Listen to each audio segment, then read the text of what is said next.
추미애 신임 법무부 장관이 취임식에서 검찰개혁은 시대적 요구고 검찰 안에서도 변화와 개혁의 목소리가 있어야 한다고 강조했습니다. 추미애 장관은 검찰 인사권을 적극 행사할 뜻도 내비쳤습니다. 민주당 현역 의원이면서 현직 장관인 박영선, 진영, 김현미, 유은혜 장관이 오는 4월 총선 불출마를 선언했습니다.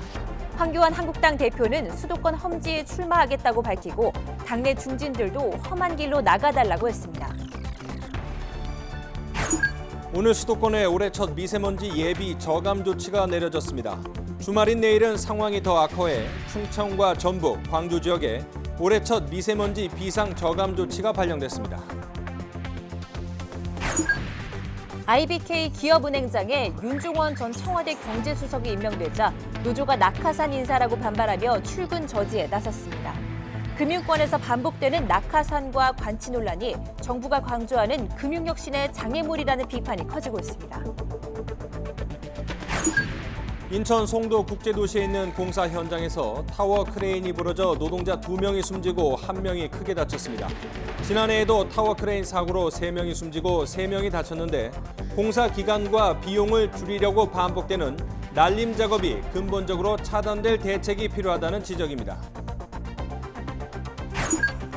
중국 우한에서 집단 발병한 원인을 알 수 없는 폐렴 환자가 44명으로 늘었습니다. 춘제 명절 대이동을 불과 20여일 앞두고 환자가 또 늘어 중국이 바짝 긴장하고 있습니다. 여러분 안녕하십니까? 뉴스나이트입니다. 추미애 신임 법무부 장관이 본격적인 업무에 들어갔습니다. 추미애 장관은 취임식에서 검찰 개혁이 시대적 요구라며 검찰 안에서 변화와 개혁을 위한 목소리가 나와야 한다며 내부 자성을 강조했습니다. 박석영 기자입니다. 추미애 신임 법무부 장관은 오선 국회의원의 관록을 보여주며 여유로운 표정으로 취임식에 임했습니다. 취임사에서 추 장관은 검찰개혁이 시대적 요구라며 줄탁동실한 사자성어에 비유했습니다. 병아리가 알에서 나오기 위해 안에서 껍질을 쪼고 동시에 어미닭도 밖에서 껍질을 깬다는 의미인데 외부의 힘뿐만 아니라 검찰 내부에 변화와 개혁이 필요하다는 겁니다. 검찰 개혁의 성공적 완수를 위해서는 검찰의 안과 밖에서 개혁을 향한 결단과 호응이 병행되는 줄탁 동시가 이루어져야 할 것입니다. 공수처법 등 검찰개혁 법안들이 차질 없이 추진되도록 힘써 조직 문화와 기존 관행까지 바꾸는 개혁의 마중물로 삼겠다는 의지를 보였습니다. 시행령 장비는 물론 조직 문화와 기존 관행까지 뿌리부터 바꿔내는 개혁의 마중물이 되어야 할 것입니다. 다소 무거운 내용이 담겼지만 연설 중간중간 참석자들의 박수를 유도하며 밝은 분위기를 이끌었습니다.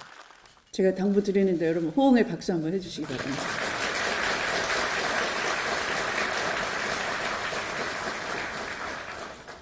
이 박수 소리는 다 녹취가 돼서 여러분 꼭 지키셔야 합니다.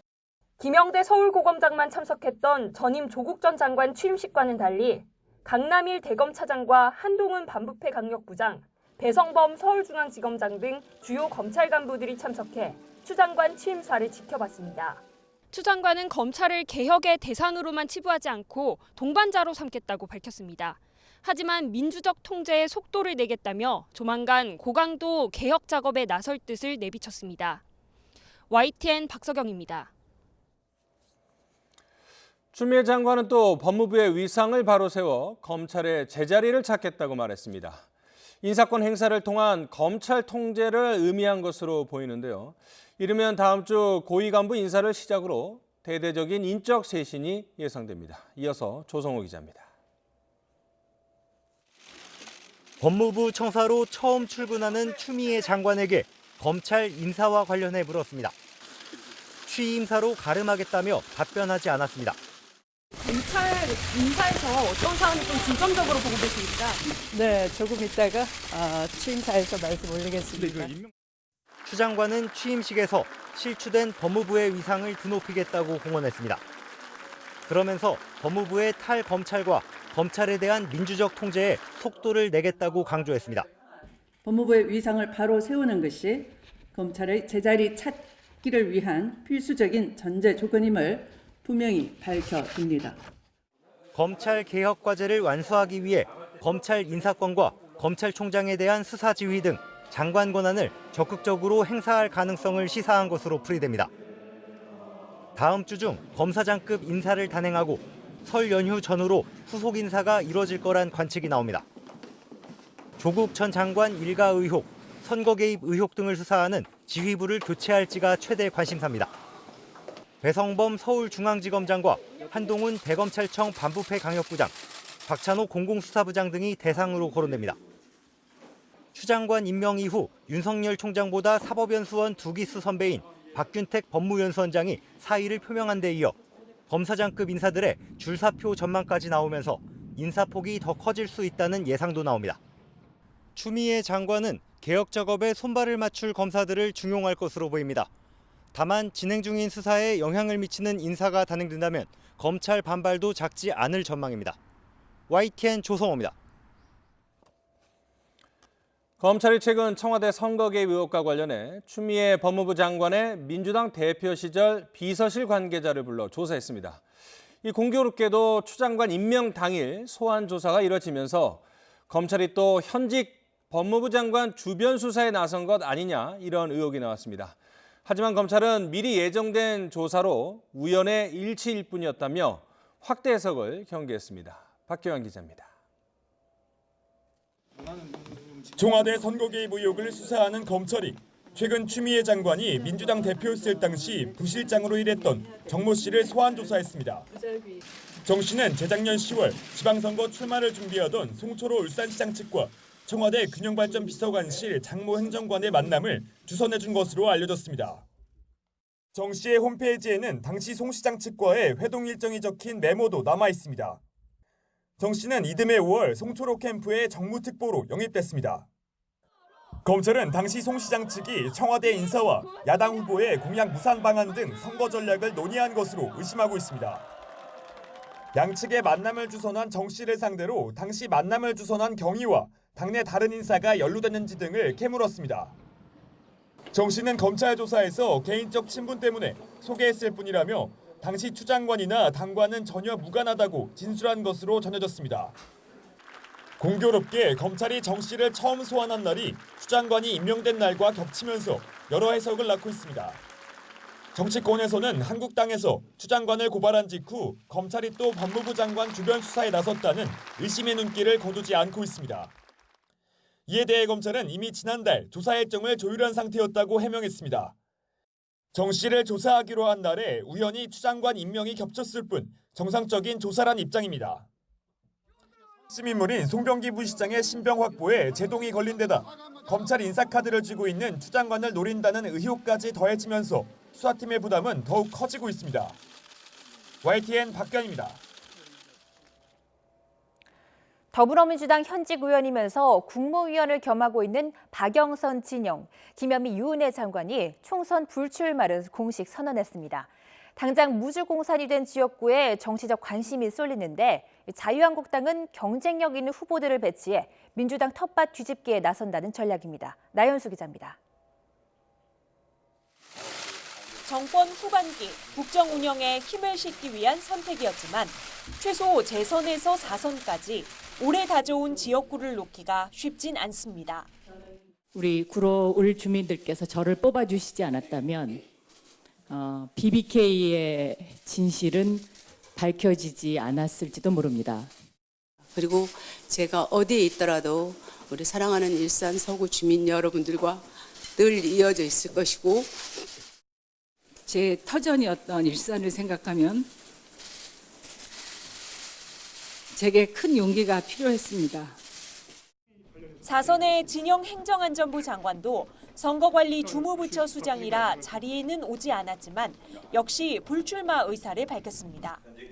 한동안 당의 얼굴로도 활약했던 장관들이 오랜 표밭에서 물러나게 되자 민주당도 여간 아쉬운 게 아닙니다.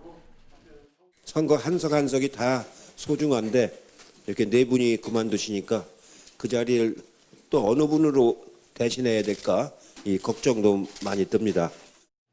진영 장관의 지역구인 서울 용산은 권혁기 전 청와대 춘추관장을 비롯해 18, 19대 대선 당시 문재인 후보 특보들이 경선 준비 중이고 박영선 장관 지역구인 서울 구로 을에는 윤건영 청와대 국정기획상황실장이 거론됩니다. 다만 김현미, 유은혜 장관이 나란히 빠지는 경기 고양시청, 병의 경우 3기 신도시 발표로 지역 여론이 좋지 않다는 게 민주당의 고민입니다. 한국당은 일찌감치 부동산 전문가 김연아 의원을 내세워 민주당 텃밭 뒤집기에 나섰습니다. 그래서 장관님 내년 총선에 나가십니까? 나갈 계획입니다. 네, 현재 그 지역구 그대로 나가십니까? 네, 김연아 의원님도 자주 다니시는 거 알고 있습니다. 제발 지역 주민들 만나서 얘기 좀 들어주세요, 장관님. 설마 안 만나겠습니까? 김 의원은 최근 1, 2기 노후 신도시 재생 지원에 관한 특별법을 대표 발의하며 지역 여론을 끌어모으고 있습니다. 현직 국토부 장관의 지역구이면서 수도권 부동산의 상징이기도 한 곳이 바로 일산입니다. 누가 지역 표심을 자극할지, 그리고 이 표심이 선거 전체 판세에는 어떤 영향을 미칠지도 정치권의 관심입니다. YTN 나연수입니다. 바른미래당이 창당한 지 2년도 되지 않아 결국 쪼개졌습니다. 유승민계 의원 8명이 탈당을 선언하고 새로운 보수당 창당을 본격화하겠다고 밝힌 건데요. 1년 11개월 전만 해도 바른미래당은 바른정당과 국민의당이 힘을 합친 대한정당의 실험이라면서 큰 기대감을 안고 출발을 했죠. 개혁적 보수를 표방한 유승민 의원과 합리적 중도를 내세운 안철수 전 의원. 한때 야권의 대선 주자로 경쟁했던 두 사람이 손을 맞잡으면서 시너지 효과를 기대하게 했습니다. 오늘부터 우리는 하나입니다. 오늘부터 우리는 분파주의를 배격할 것입니다. 하지만 두 사람의 정치적 동거는 오래가지 못했습니다. 6.13 지방선거 공천을 두고 개파 간 잡음이 이어졌고 결국 선거에서 참패를 한 건데요. 유 의원은 대표직 사퇴를, 또 서울시장에서 3위로 탈락한 안 전 의원은 성찰의 시간을 갖겠다며 외국 유학길에 올랐습니다. 이제 성찰의 시간을 당분간 가지겠습니다. 다 후보가 부족한 탓입니다. 선거에 패배한 사람이 무슨 다른 이유가 있겠습니까? 이후 9월 올드보이에 귀한 손학규 대표 체제가 들어선 이후에도 당내 불협화음은 잦아들지 않았는데요. 당권파와 유승민계를 비롯한 비당권파는 공개회의에서도 서로를 향해 비난을 서슴지 않았죠. 몸싸움과 고성이 오가기도 했고요. 또 손 대표의 퇴진을 요구하며 단식 중이던 혁신위원이 쓰러지면서 급기야 119까지 출동했습니다. 뭐 하는 거예요? 야! 왜 이러시는 거예요? 야! 강균 의원 대표가 어디 있습니까? 한식자를 밀어! 한식자를 밀어 어떻게? 민기 아니에요. 한식자를 넘어졌잖아! 아니, 여러분 찍으세요! 이거 찍어요! 이거 찍어! 당내 진흙탕 싸움은 계속 이어졌고 결국 유승민 의원은 일단 독자 노선을 걷기로 했습니다. 이제 바른미래당은 28석에서 20석으로 줄게 됐는데요. 교섭단체 지위는 간신히 유지하게 됐지만 동력을 잃어버린 바른미래당. 오는 4월 총선에서 기호 3번을 달고 뛸 수 있을까요? 야권 재편의 시계는 빨라지고 있습니다. 패스트트랙 충돌 사건으로 재판에 넘겨진 국회의원들의 재판이 곧 시작될 것으로 보입니다. 검찰은 4월 총선을 고려해 기소를 서둘렀다고 밝혔지만 총선 전 재판 결과를 기대하기는 현실적으로 어려워 보입니다. 송재인 기자입니다. 패스트트랙 충돌 사건을 넘겨받은 법원이 정식 재판 준비에 착수했습니다. 서울 남부지방법원은 자유한국당 의원들이 회의 개최를 방해한 것과 더불어민주당 의원들이 한국당 당직자를 폭행한 사건을 각각 재판부에 배당했습니다. 하지만 총선이 치러지는 오는 4월 15일 전에 1심 재판 결과가 나오는 것도 힘들 것으로 보입니다. 정식 재판에 넘겨진 당대표와 여야 의원 등 18명은 모두 불구속 상태인 만큼 날짜 조율 등 절차를 신속하게 진행하긴 어렵습니다. 쉽지 않을 것 같습니다. 왜냐하면 불구속 기소 상태이기 때문에 네. 구속 기소됐다라고 한다면 신속한 재판도 예정해 볼 만하지만 당시 회의장과 의원실에 있던 관계자는 상당수인데 이들이 법정에 증인으로 선다면 일정이 길어질 수밖에 없습니다.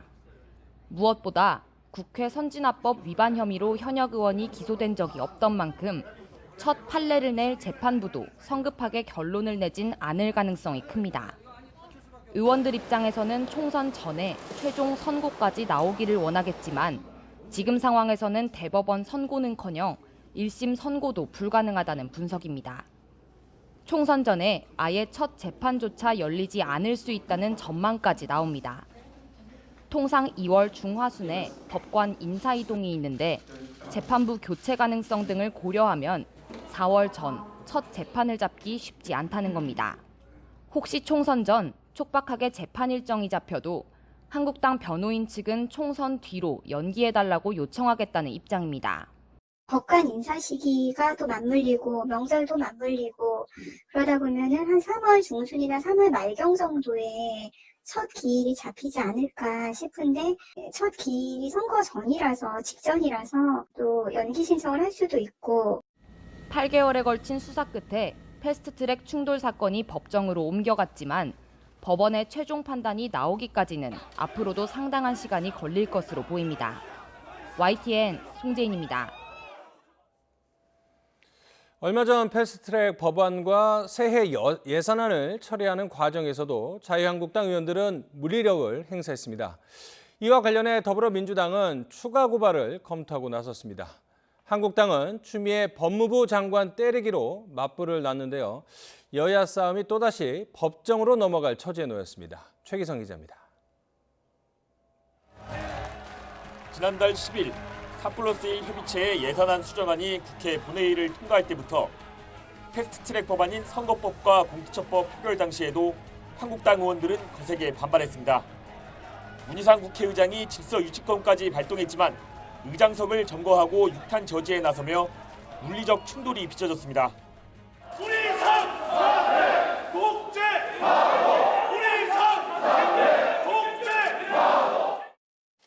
민주당은 한국당이 이번에도 동물국회를 만들었다면서 관련 영상을 확보해 국회 선진화법 위반 혐의로 검찰에 고발하겠다는 의지를 드러냈습니다. 3번에 걸쳐서 또 무도한 짓을 많이 자행을 했습니다. 당시 상황을 우리가 다시 캐징을 해서 당 차원에서 고발을 하도록 하겠습니다. 의원 등 35명에게 기소 유예 처분이 내려진 패스트트랙 수사 결과도 인정할 수 없다며 헌법 소원으로 대응하겠다고 밝혔습니다. 재판에 넘기는 걸 유예하는 기소 유예가 아니라 무혐의를 입증해 아예 넘기지 않는 불기소로 바꾸겠다는 취지입니다. 혐의는 있으나 기소하기까지 하다 이런 건데 그래서 기소유예가 아니라 무혐의의 불기소라든지 이런 식으로 좀 바꾸려면 헌법 소원을 제기해야 됩니다. 한국당은 최근 취임한 추미애 법무부 장관 때리기에 집중하고 있습니다. 지난 2018년 지방선거 당시 민주당 대표였던 추미애 장관이 울산시장 선거 개입 의혹에 연관된 게 아니냐며 화력을 쏟아붓고 있는 겁니다. 공직선거법 위반 혐의 등으로 추 장관을 이미 고발한 한국당은 검찰이 대표실 부실장이었던 정모 씨를 불러 조사한 사실을 부각하며 공세를 펼쳤습니다. 검찰을 상대로 추미애 장관은 조만간 인사권을 행사할 계획이라고 말합니다.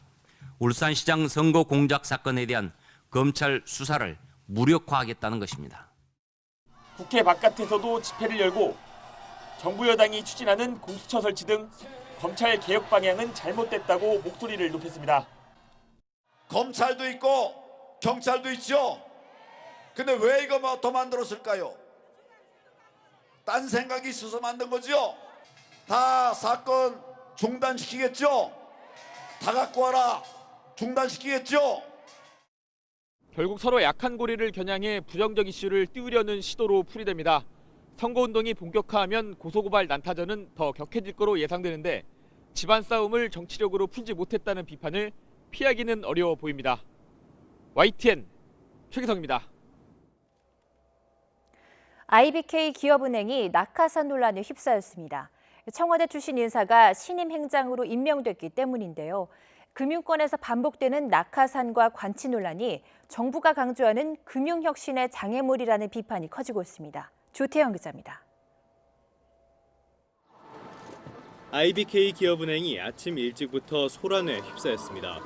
청와대 출신인 윤종원 전 경제수석이 신임 행장으로 임명되자 노조가 출근 저지 투쟁에 나선 겁니다. 한정미달 낙하산이라고 말씀하셨지 않습니까? 저는 일선택을 했습니다. 그러고 봐서 중소기업은행들 특성화좀 만들고 또 이쪽 가족들 다 이쪽 14,000 가족들이 그런 일터이기도 하고 있지 않습니까? 열심히 해서. 노조의 극심한 반대 속에 결국 윤 신임 행장은 출근 첫날부터 발길을 돌려야만 했습니다. 기업은행장은 청와대가 임명하지만 지난 2010년 윤용로 행장이 퇴임한 뒤 세 차례 연속 내부 승진이 이루어져 국책은행에 좋은 전통을 만들어간다는 평가를 받아왔습니다. 하지만 10년 만에 은행 경험이 없는 외부 출신 행장이 임명됐다는 소식이 전해지면서 노조는 총파업까지 예고하며 강력 투쟁에 나섰습니다. 박근혜, 이명박 정부에도 없었던 낙하산 인사를 느닷없이 본인들이 정권을 잡고 나서 기업은행에 내리겠다는 겁니다. 이거와 관련된 어떠한 설명도 없습니다. 이런 상황에서 저희가 이 낙하산 인사를 인정할 수 없다. 그것은 당연한 것이라고 생각을 하고요. 낙하산 인사에 대한 비판의 목소리는 법률권 안에서도 제기됩니다. 결국 또 관치금융이다. 촛불정부에서도 낙하산 적폐는 사라지지 않는다는 금융 노동자들의 좌절감과 비판에 정부가 책임 있게 답해야 할 것입니다. 문재인 정부 들어 금융권의 낙하산과 관치 논란이 불거진 건 이번이 처음은 아닙니다. 금융 전문가가 아닌 청와대 출신이 민간 금융기업에 취업한 일이 반복된 가운데 금융지주 회장과 은행장 선임 과정에서도 금융당국의 입김은 끊임없이 이어졌습니다. 문재인 정부 출범 뒤 정부와 금융당국은 연일 혁신금융을 강조하고 있습니다. 하지만 이러한 낙하산, 관치 논란이 오히려 금융의 혁신을 방해하는 것은 아닌지 되돌아볼 때라는 지적이 나옵니다. YTN 조태현입니다. 12.16 부동산 대책이 나온 뒤 서울 아파트값 상승폭이 2주 연속 줄었습니다. 정부 대책의 효과가 일단 나타나고 있는 셈이지만 본격적인 집값 하락으로 이어지기는 쉽지 않다는 전망이 많습니다. 백종교 기자입니다. 지난해 12.16 주택시장 안정화 방안이 나온 뒤 강남 재건축 추진단지를 중심으로 호가가 2억 원에서 3억 원 떨어진 급매물이 나오고 있지만 대출 규제와 추가 가격 하락 우려 때문에 사실상 거래가 뚝 끊겼습니다. 그전 호가보다 1, 2억 떨어졌어도 매수자가 문의만 있지 거래 자체는 수도비라고 보면 되고 임대차 가격은 지금 더 올라가고 있고요. 지난달 30일 기준으로 서울 아파트값은 0.08% 올랐는데 2주 연속 상승세가 둔화했습니다. 특히 서울 집값 상승을 이끌었던 강남 4구와 마포, 용산구의 상승폭 축소가 컸습니다. 정부의 고강도 부동산 대책이 일시적 효과를 낸 셈인데 동시에 9억 원 이하 아파트가 많은 동대문구와 강북구 등은 높은 가격 따라잡기인 이른바 갭 메우기 현상 등 부작용도 나타나고 있습니다. 또 교통과 학군 여건이 뛰어난 경기 용인 수지와 수원 영통구 아파트값 상승률이 각각 0.79%, 0.65%를 기록하기도 했습니다. 일시적으로 상승세 둔화 효과는 있겠지만 근본적인 가격 하락이나 하락 반전을 기대하기에는 좀 시간이 필요해 보입니다. 매매 수요가 전세 수요로 이동하는 조짐도 있습니다. 전세값은 특히 인기 학군 지역을 중심으로 매물을 찾기 힘든 품귀 현상이 이어지는 상황. 이 때문에 봄철 새학기를 앞두고 강남과 양천구 등에서는 전셋집 구하기가 더 어려워질 전망입니다. 신규 분양을 기다리는 청약 대기 수요 등이 늘면서 전세 가격 오름세가 커질 것으로 보입니다. 숨 고르기에 들어간 서울 아파트값 상승세. 하지만 일부 지역 집값이 불과 1년 만에 10% 가까이 올랐고 공급 위축이 예상돼 서울 아파트값 상승률이 실제 마이너스로 돌아설지는 좀 더 지켜봐야 할 것으로 보입니다. YTN 백종규입니다.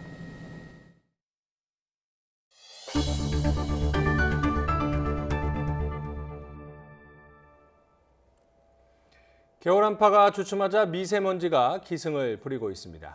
주말에는 상황이 더 악화할 것으로 예상되면서 올해 첫 고농도 미세먼지 비상 저감 조치가 발령됐습니다. 김진두 기자입니다.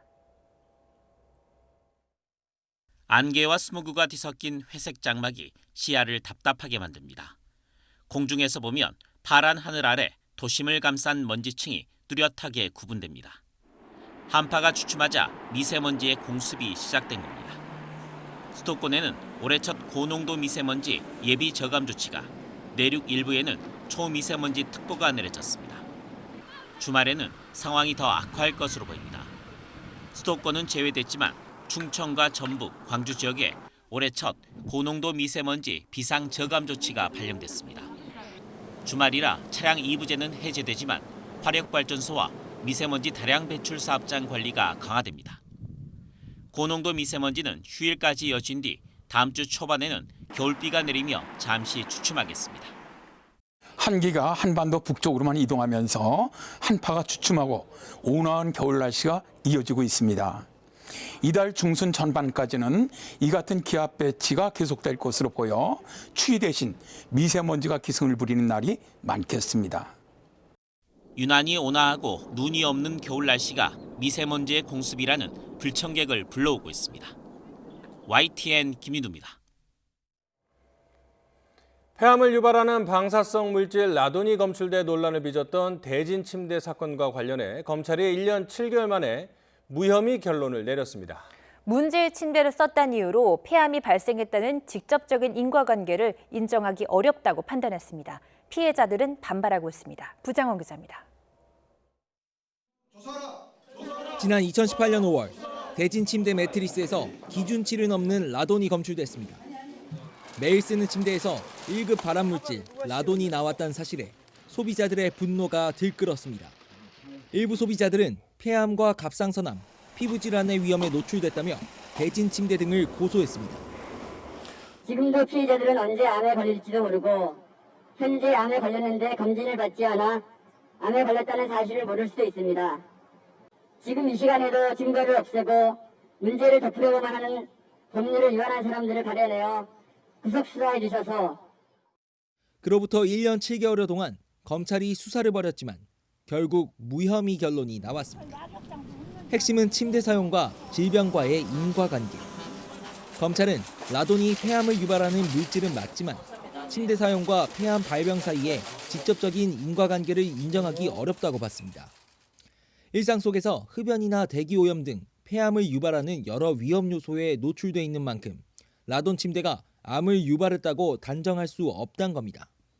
또 갑상선암이나 피부질환의 경우 세계적으로 연관성이 입증된 연구 결과가 없다고 밝혔습니다. 검찰은 대진 침대 등이 라돈 방출 사실을 알면서도 이를 속인 채 침대를 판매했다는 혐의도 인정하지 않았습니다. 그 연장선상에서 직무유기 혐의도 사법 처리를 면했습니다. 검찰 관계자는 회사 관계자들과 그 가족들도 침대를 장기간 사용한 점을 고려하면 유해성을 알았다고 보기 어렵다고 설명했습니다. 검찰은 수사 과정에서 환경의학 전문의들과 학계, 시민단체들로부터 다양한 의견을 수렴했다고 설명했습니다. 하지만 피해자들은 이번 수사 결과를 납득할 수 없다며 반발하는 것으로 알려져 논란은 계속될 전망입니다. YTN 부장원입니다. 인천 송도 국제도시에 있는 공사 현장에서 타워 크레인이 부러져 노동자 2명이 숨지고 1명이 크게 다쳤습니다. 지난해에도 타워 크레인 사고로 6명의 사상자가 발생했는데 새해 초부터 다시 사고가 반복됐습니다. 신중명 기자입니다. 30m 높이의 타워 크레인 한가운데가 뚝 끊어졌습니다. 무너져 내린 크레인 기둥은 건물 사이에 아슬아슬하게 걸쳐 있습니다. 크레인을 들어 내리다가 끊어진 모양인데 내려가지고 바닥까지 그냥 뚫고 들어갔단 말이에요. 인천 송도의 신축 공사 현장에서 타워 크레인 기둥이 부러진 건 오전 8시 30분쯤. 크레인 위에 올라가 해체 작업을 하던 노동자 3명이 추락해 결국 2명이 목숨을 잃었습니다. 숨진 노동자 가운데 1명은 잔해물에 매몰됐다가 사고 발생 2시간여 만에 구조됐지만 이미 숨진 상태였습니다. 참변을 당한 노동자들은 크레인 몸체 부위를 연결하는 대형 볼트를 풀던 중이었던 것으로 전해졌습니다. 경찰은 현장의 폐쇄회로 영상을 입수해 사고 원인을 조사하고 있습니다. 그거 뭐 해체라는 거는 볼트 작업을 풀어가지고 하나씩 찌어내는 작업이 그게 맞는 거거든요. 그거로 원인인지 아니면은 또 어떤 뭐 다른 균형상의 하중을 분이 이어져 있는지 그거는 수사를 해봐야. 현장 조사에 나선 정부 관계자들은 해체 작업을 하기 전 균형추를 제거하지 않는 등 정해진 작업 계획을 지키지 않은 것으로 보인다고 밝혔습니다. 정부의 종합 대책에도 불구하고 지난해에도 타워 크레인 사고가 잇따라 노동자 3명이 숨지고 3명이 다쳤습니다. 특히 사망자까지 나온 중대 사고의 대부분은 이번과 마찬가지로 크레인을 설치하거나 해체하는 과정에서 발생했습니다. 공사 현장에서는 여전히 공사기관과 비용을 줄이기 위한 날림 작업이 되풀이되고 있다는 지적이 나오고 있습니다. 장갑을 끼고 그러면 겨울에 특히 이제 손이 얼그러니까 에이 이거 하나쯤 안 껴도 되겠지 이런 그 심리들이 많이 작용을 해요. 실제로 그래서 사고가 많이 났고. 잊을만 하면 되풀이되는 타워 크레인 참사. 현장의 안전불감증을 근본적으로 차단할 추가 대책이 필요합니다. YTN 신준명입니다. 손석희 JTBC 사장이 프리랜서 기자를 폭행한 혐의로 약식 기소됐습니다. 기사 무마를 조건으로 취업을 제한했다는 업무상 배임 등의 혐의에 대해서는 무혐의 결론이 내려졌습니다. 김민성 기자입니다. 손석희 JTBC 사장에 대한 수사의 쟁점은 폭행 여부와 기사 무마 대가로 취업 제한이 이루어졌느냐였습니다. 프리랜서 기자 김웅 씨는 폭행 사건 당시 손 사장이 본인의 교통사고 기사를 막기 위해 JTBC에 채용해주겠다는 제안을 했다고 주장했습니다. 자신이 이를 거절하자 폭행했다는 겁니다. 손석희 사장은 그러나 불법적인 취업 청탁을 한 건 오히려 김 씨라며 정신 차리라는 의미에서 손으로 툭툭 건드린 정도였다고 맞섰습니다. 모든 혐의를 전면 부인하신 겁니까? 사실이 곧 밝혀지겠죠. 양측의 첨예한 주장 속에 수사기관은 1년 만에 결론을 내놨습니다. 쟁점이 됐던 취업 청탁이냐 제한이냐에 대해서는 김 씨가 손 사장의 교통사고 기사를 무마해주는 대가로 채용과 금품을 요구한 점이 인정된다고 봤습니다. 끝나신 건가요? 서울 서부지검은 이에 따라 김 씨를 공갈 미수 혐의로 불구속 기소하고 손 사장의 업무상 배임 혐의는 무혐의 결론 냈습니다. 다만 김 씨를 폭행한 점은 인정된다며 손 사장을 벌금형에 처해달라고 약식 기소했습니다. 검찰은 또 손석희 사장에 대한 무고와 협박, 명예훼손 등의 혐의에 대해서도 혐의가 없다고 결론 내렸습니다. YTN 김민성입니다. 경찰의 신상 공개가 결정된 강력범들의 얼굴 사진 공개를 추진하기로 했습니다. 관계부처의 유권 해석을 거쳐 신분증과 같은 기존의 사진을 공개하는 방식을 검토하고 있습니다. 김대근 기자입니다. 전 남편을 살해한 혐의로 신상 공개가 결정된 고유정. 하지만 마치 커튼처럼 머리카락으로 얼굴을 꽁꽁 숨겨 제도가 유명무실하다는 지적이 잇따랐습니다. 경찰은 이런 경우를 막기 위해 강력범들의 얼굴 사진, 이른바 머그샷을 찍어 공개하는 방안을 검토했습니다. 하지만 피의자 동의가 있어야 촬영할 수 있다는 법무부의 유권 해석에 제동이 걸렸습니다. 이에 따라 경찰은 피의자의 신분증이나 CCTV에 담긴 얼굴 모습 등 기존의 사진을 공개하는 방안을 추진하기로 했습니다. 행정안전부에서도 개인정보보호법에 어긋나지 않는다는 답변을 받았습니다. 소극적으로만 공개되는 면에서 이제는 다소 전향적으로 적극적으로 알림으로써 추가 정보를 확보한다든가 사회 전체의 경각심을 주는 하나의 효과가 있지 않을까 생각이 됩니다. 하지만 현재 경찰 공보규칙은 신상 공개가 결정된 강력범이라도 얼굴을 드러내 보이기 위한 적극적인 조치는 할 수 없도록 하고 있습니다. 경찰은 조만간 이 조항의 수정을 검토할 계획입니다. 그런데 죄가 확정되기 전부터 적극적으로 얼굴을 공개하는 데 대한 우려도 있습니다. 헌법상 기본권, 무죄 추정의 원칙 등을 고려해서 엄격하게 적용을 해야 되는 마당인데 새롭게 사진을 촬영하는 건 아니지만 그와 대동한 효과를 가져온 부분이기 때문에 매우 엄격하게 접근할 필요가 있고 이에 따라 경찰은 앞으로 국민 공감대 형성을 위한 공청회와 인권 영향 평가 등을 함께 진행해 제도를 개선해 나가겠다는 방침입니다. YTN 김대근입니다. 정면 돌파를 선언한 북한이 내부 결속 다지기에 들어간 것으로 보입니다. 김정은 위원장의 백두혈통을 강조하는 기록 영화를 선보이는 등 세습 정통성 선전에 나섰습니다. 황희경 기자입니다. 백두산의 설경 아래로 백마를 탄 김정은 위원장이 정상을 향해 달립니다. 올해는 신년사도 건너뛴 북한이 새해 벽두부터 방영한 새 기록 영화의 첫 장면입니다. 김정은 위원장이 말을 타고 달리는 모습으로 시작해 같은 장면으로 끝나는 이 영상은 시종일관 백두혈통을 강조하고 있습니다.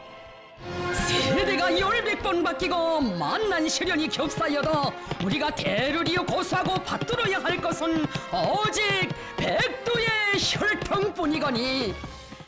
영상은 특히 내가 과업을 다하지 못하면 아들이 하고 아들이 못하면 손자가 대를 이어 한다는 김일성 주석의 생전 발언까지 이용하며 지금의 위기를 풀 사람도 역시 김정은 위원장이라는 선전을 60분 동안이나 이어나갔습니다. 주민들에 대한 사상교육의 강화, 그 과정에서 당정군의 주요 인사들에 대해서도 강력한 사상 통일 정책을 취하면서 김정은 위원장 체제에 대한 충성을 강조하는 그런 방향으로 나아갈 것으로 보입니다. 김정은 위원장은 앞서 전원회의에서도 나라의 도덕 기강을 강하게 세워야 한다며 반사회주의 현상을 쓸어버리는 투쟁에 나서라고 주문했습니다. 겉으로는 정면 돌파를 내세웠지만 경제 목표 달성에 대한 주민들의 불만이 체제 불안으로 이어지지 않도록 내부 결속에 총력을 기울이는 모습입니다. YTN 성희경입니다. 트럼프 대통령은 그동안 북한과 이란에 대해 극과 극의 외교 전략을 구사했지만 어느 하나 제대로 해결하지 못하고 있습니다. 미국 유력 언론들은 트럼프 행정부의 외교 정책에 대해 연일 비판을 제기하고 있습니다. 김원배 기자입니다. 트럼프는 북한에 설탕을, 이란에는 식초를 줬지만 그 어느 것도 효과가 없어 보인다. 워싱턴 포스트는 현지 시각 2일 이런 제목의 기사에서 트럼프 대통령이 이란과 북한에 대해 각각 강경 유화 정책이라는 상반된 전략을 펼쳤지만 두 가지 모두 제대로 작동하지 않았다고 지적했습니다. 이 신문은 이러한 상반된 접근법 사이에 일맥상통하는 부분은 정작 두 가지 방식 모두 트럼프 외교 정책의 핵심이라고 할 수 있는 공포나 존경을 이들 나라에 불러일으키지 못했다는 점이라고 지적했습니다. 워싱턴 포스트는 북한이 한반도 비핵화를 약속했다는 싱가포르 계약서에 대한 트럼프 대통령의 열성적 주장에도 불구하고 김정은 위원장은 지금 드러내놓고 그 계약을 어기고 있다고 보도했습니다. 특히 트럼프 대통령이 비무장지대에서의 전례 없는 사진 촬영 등과 같은 상징적인 양보를 제공했음에도 불구하고 모든 징후로 볼 때 북한이 핵 관련 시도를 줄이기 위해 한 일은 거의 없다고 전했습니다. 워싱턴 포스트는 현 상황을 두고도 트럼프 대통령이 북한과 이란에 대해 상반된 반응을 보인다고 지적했습니다. 북한에 대해서는 좋은 관계를 강조하며 별말을 하지 않았지만 이란에 대해서는 큰 대가를 치를 것이다. 경고가 아니라 협박이라며 훨씬 더 강경하게 언급했다고 분석했습니다. 워싱턴 포스트는 근본적인 문제는 북한과 이란 어느 쪽도 가장 최근의 도발에 따른 결과에 대해 우려하고 있지 않으며 도발이 갈수록 도발적이 돼 간다는 점이라고 지적했습니다. 뉴욕타임스도 현지 시각 1일 트럼프는 이란을 고립시키고 북한을 매료시키겠다고 장담했다. 그건 그렇게 쉽지 않다는 제목의 기사를 통해 트럼프 행정부의 외교 실패를 비판했습니다. 리처드 하스 미 외교협회 회장은 뉴욕타임스에 이란에 대해서는 외교를 너무 거부했고 북한에 대해서는 너무 많은 외교를 청했다고 위기 원인을 진단했습니다. YTN 김원배입니다. 중국 우한에서 집단 발병한 원인 불명의 폐렴 환자가 44명으로 늘어났습니다. 중국의 설인 춘제 대이동을 불과 20여일 앞두고 환자가 또 늘어나 중국 당국이 바짝 긴장하고 있습니다. 베이징에서 강성우 특파원입니다. 중국 우한시 위생건강위원회는 원인 불명의 폐렴에 걸린 환자가 44명이라고 발표했습니다. 지난달 31일 최초 발표 때에 27명에서 사흘 만에 17명이 더 늘어났습니다. 환자들은 모두 격리 치료를 받고 있는데 중증 환자도 11명이나 포함되어 있습니다. 우한시 보건당국은 환자들과 접촉한 121명에 대해서는 상태를 관찰하고 있다고 밝혔습니다. 目前所有病例均在武汉市医疗机构接受隔离治疗，已经追踪到121名密切接触者，并进行了医学观察。 시장 상인뿐 아니라 인근 동네 주민도 감염돼 격리 치료를 받고 있다는 보도도 나왔습니다. 집단 발병지인 수산시장에서 불과 1km 정도 거리에 기차역이 있다는 점도 불안을 키우고 있습니다. 우한시 보건당국은 예비적 조사 결과 사람 간에 전염된다는 증거는 발견되지 않았다고 설명했습니다. 의료진의 감염 사례도 아직 없다는 겁니다. 우한시에는 우리 교민 750명 정도가 살고 있고 절반가량이 유학생인 것으로 파악되고 있습니다. 세계보건기구 WHO는 중국에서 발병한 원인 불명의 폐렴과 관련해 긴급 대응팀을 구성했습니다. 중국인들의 이동이 많은 춘제 명절 연휴가 이제 20일 정도 앞으로 다가왔습니다. 하지만 집단 발병의 원인조차 아직 정확히 규명되지 않아서 중국 당국은 긴장하고 있습니다. 베이징에서 YTN 강성웅입니다. 문재인 대통령은 새해 첫 현장 일정으로 친환경차 수출 부두를 찾았습니다. 2030년 세계 4대 수출 강국으로 도약하기 위한 새로운 10년을 시작한다며 세계 최고의 기술과 상생을 바탕으로 한 혁신 성장에 속도를 내겠다고 강조했습니다. 김영수 기자입니다. 깃발을 꽂아주십시오. 새해 첫 현장 일정으로 평택 당진항을 찾은 문재인 대통령. 올해 처음 수출하는 전기차에 깃발을 꽂은 뒤 조수석에 타고 자동차 운반선에 올랐습니다. 여기가 이렇게 활발하게 가동되는 것이 한국 자동차 산업을 살리는 길이기도 하고 또 수출 강국으로 가는 길이기도 하고 그렇습니다. 전기차와 수소 트럭 등 친환경차 2,400여 대가 자동차 종주국 독일 등 유럽 시장으로 수출됐습니다. 우리의 친환경차 수출 규모는 지난해 1년 만에 25% 이상 늘었고 수출 지역도 전 세계 60개국 이상으로 확대됐습니다. 문 대통령은 세계 최고의 기술로 이룬 성과라면서 상생의 힘이 컸다고 평가했습니다. 중소기업과 대기업이 협력하면서 세계 최고의 친환경차 생산국이 될 수 있었습니다.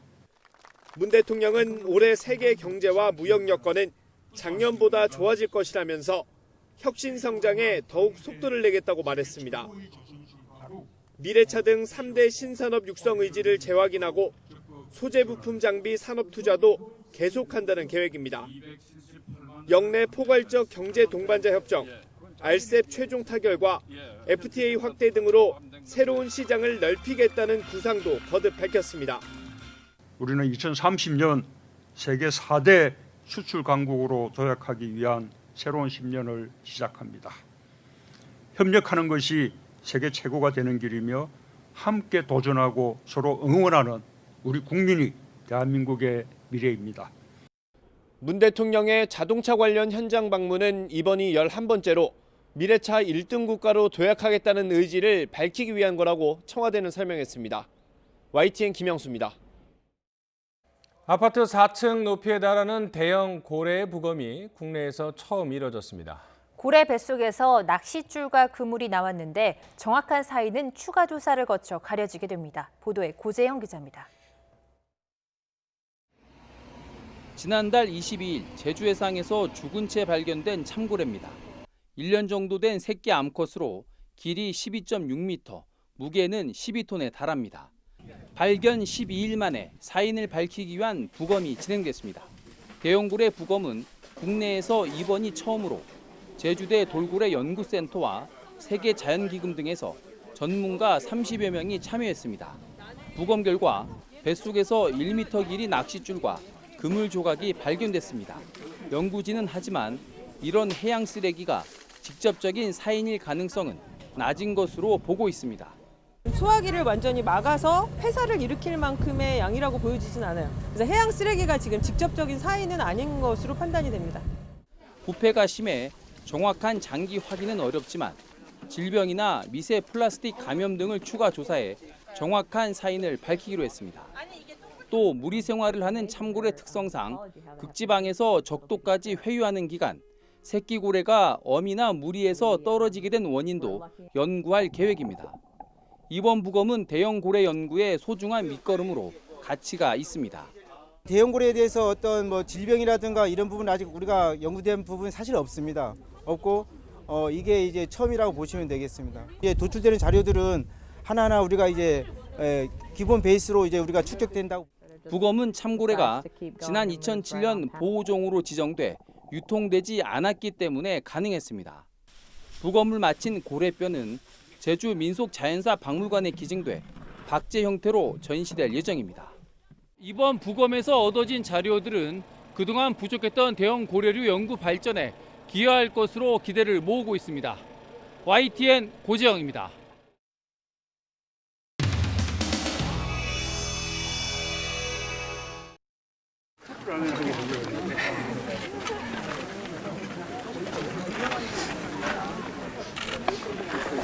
그래서 오늘 카메라 분들은 해돋이를 못 찍어서 좀 아쉽겠네요. 대통령을 찍었습니다. 어떤 분이 그러셨는데요.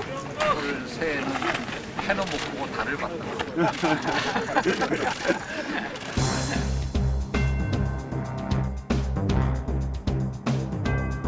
2020년 1월 2일 대통령 문재인 법률 규정에 법무부 장관이 검찰 사무의 최종 감독자라 그 규정의 취지에 따라서 검찰의 개혁 작업을 잘 이끌어 주시기 바랍니다. 다시 없을 개혁의 기회가 무망하게 흘러가지 않도록 최선을 다하겠습니다.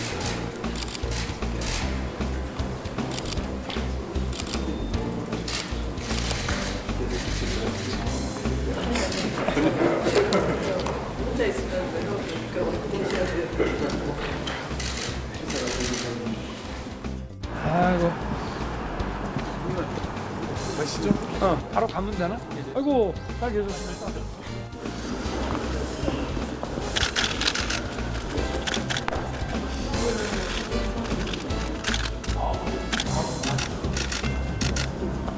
인스타법 통과된 거라서 오늘 추미당과 임명됐는데 검찰 인사에 대해서 의견 내주시겠습니까? 한국소년을 추모하러 온 다짐에서 어떤 말씀하실지 의견 내실 겁니까? 선거 사건에 있어 검찰의 정치적 중립은 단순히 기계적 균형을 추구하는 것이 아닙니다. 지금 진행 중인 사건의 수사나 공판 역시 자유민주주의와 시장경제 질서의 본질을 지켜내기 위해 사진 카메라 기자님들은 촬영을 맡아주시고 퇴실해 주시면 감사합니다.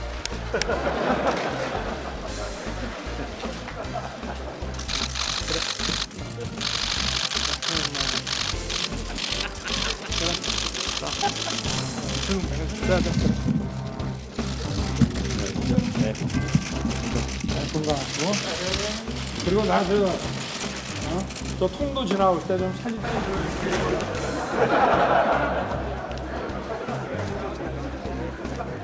검찰이 오늘 대표님 포함해서 한국당 의원들 무더기로 기소했습니다. 여기에 대한 입장. 무더기 기소는 정당하지 않을 경우가 많지요. 그럼 불법에 대한 저항은 무죄입니다. 저희는 그런 얘기를 계속 하고 있고 총선을 통해서 우리가 압승을 해서 이 법 반드시 폐지하도록. 그래서 앞에 나오세요. 앞에요. 우리 국민들하고 대화하러 가겠습니다.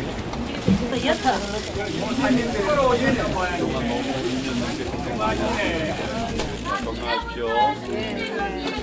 예, 건강하십시오.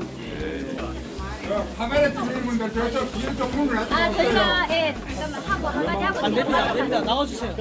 나와주세요. 대표님 한 말씀만 하고 빠질 거예요. 네, 빠질 거예요. 예, 죄송합니다.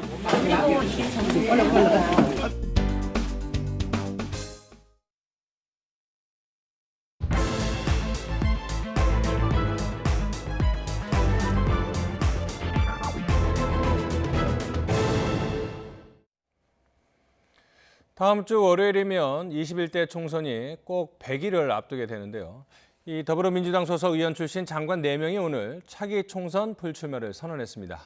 문재인 정부의 성공적인 국정 운영을 위해 발을 맞추기로 한 것으로 보이는데요. 오늘 기자회견에 나섰던 새 장관은 눈물로 아쉬움을 표현했습니다. 금요일 나이트 포커스 윤종군 동아방송예술대 교수, 이현종 문화일보 논설위원 두 분과 함께하겠습니다. 안녕하세요. 네, 안녕하세요. 안녕하세요. 네, 먼저 주제어 영상부터 보시겠습니다.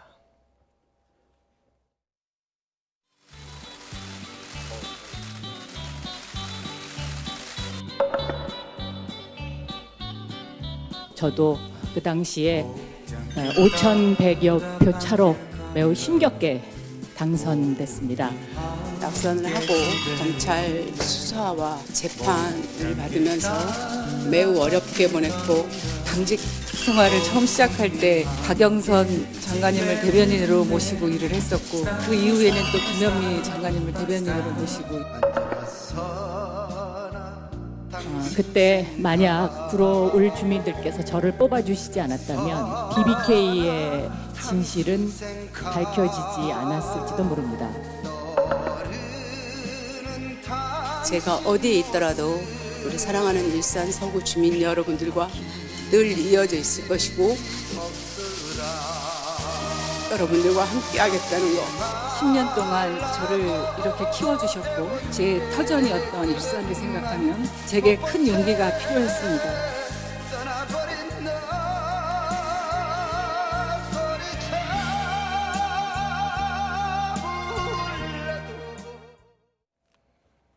네, 불출마 소회를 저희가 그 소회 중심으로 편집을 했지만은 일단 공식적인 명분은 문재인 정공의 성공을 위해서 불출마를 결심했다 이렇게 얘기를 했습니다.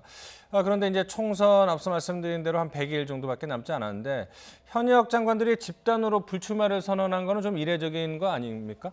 그렇죠. 대부분 이제 현역 국회의원들이 장관을 하면 그 뒤에 이제 또 한 체급 더 높여서 정치적인 위상을 키워나가는 것이 이제 일반적으로 우리가 알고 있는 이제 정치인들의 진로인데, 이분들은 이제 굉장히 이제 현역 의원으로서 또 장관으로서 굉장히 이제 국민들 평가도 좀 좋고 그런 이제 시점에서 이렇게 이제 불출마를 선언을 한 거죠.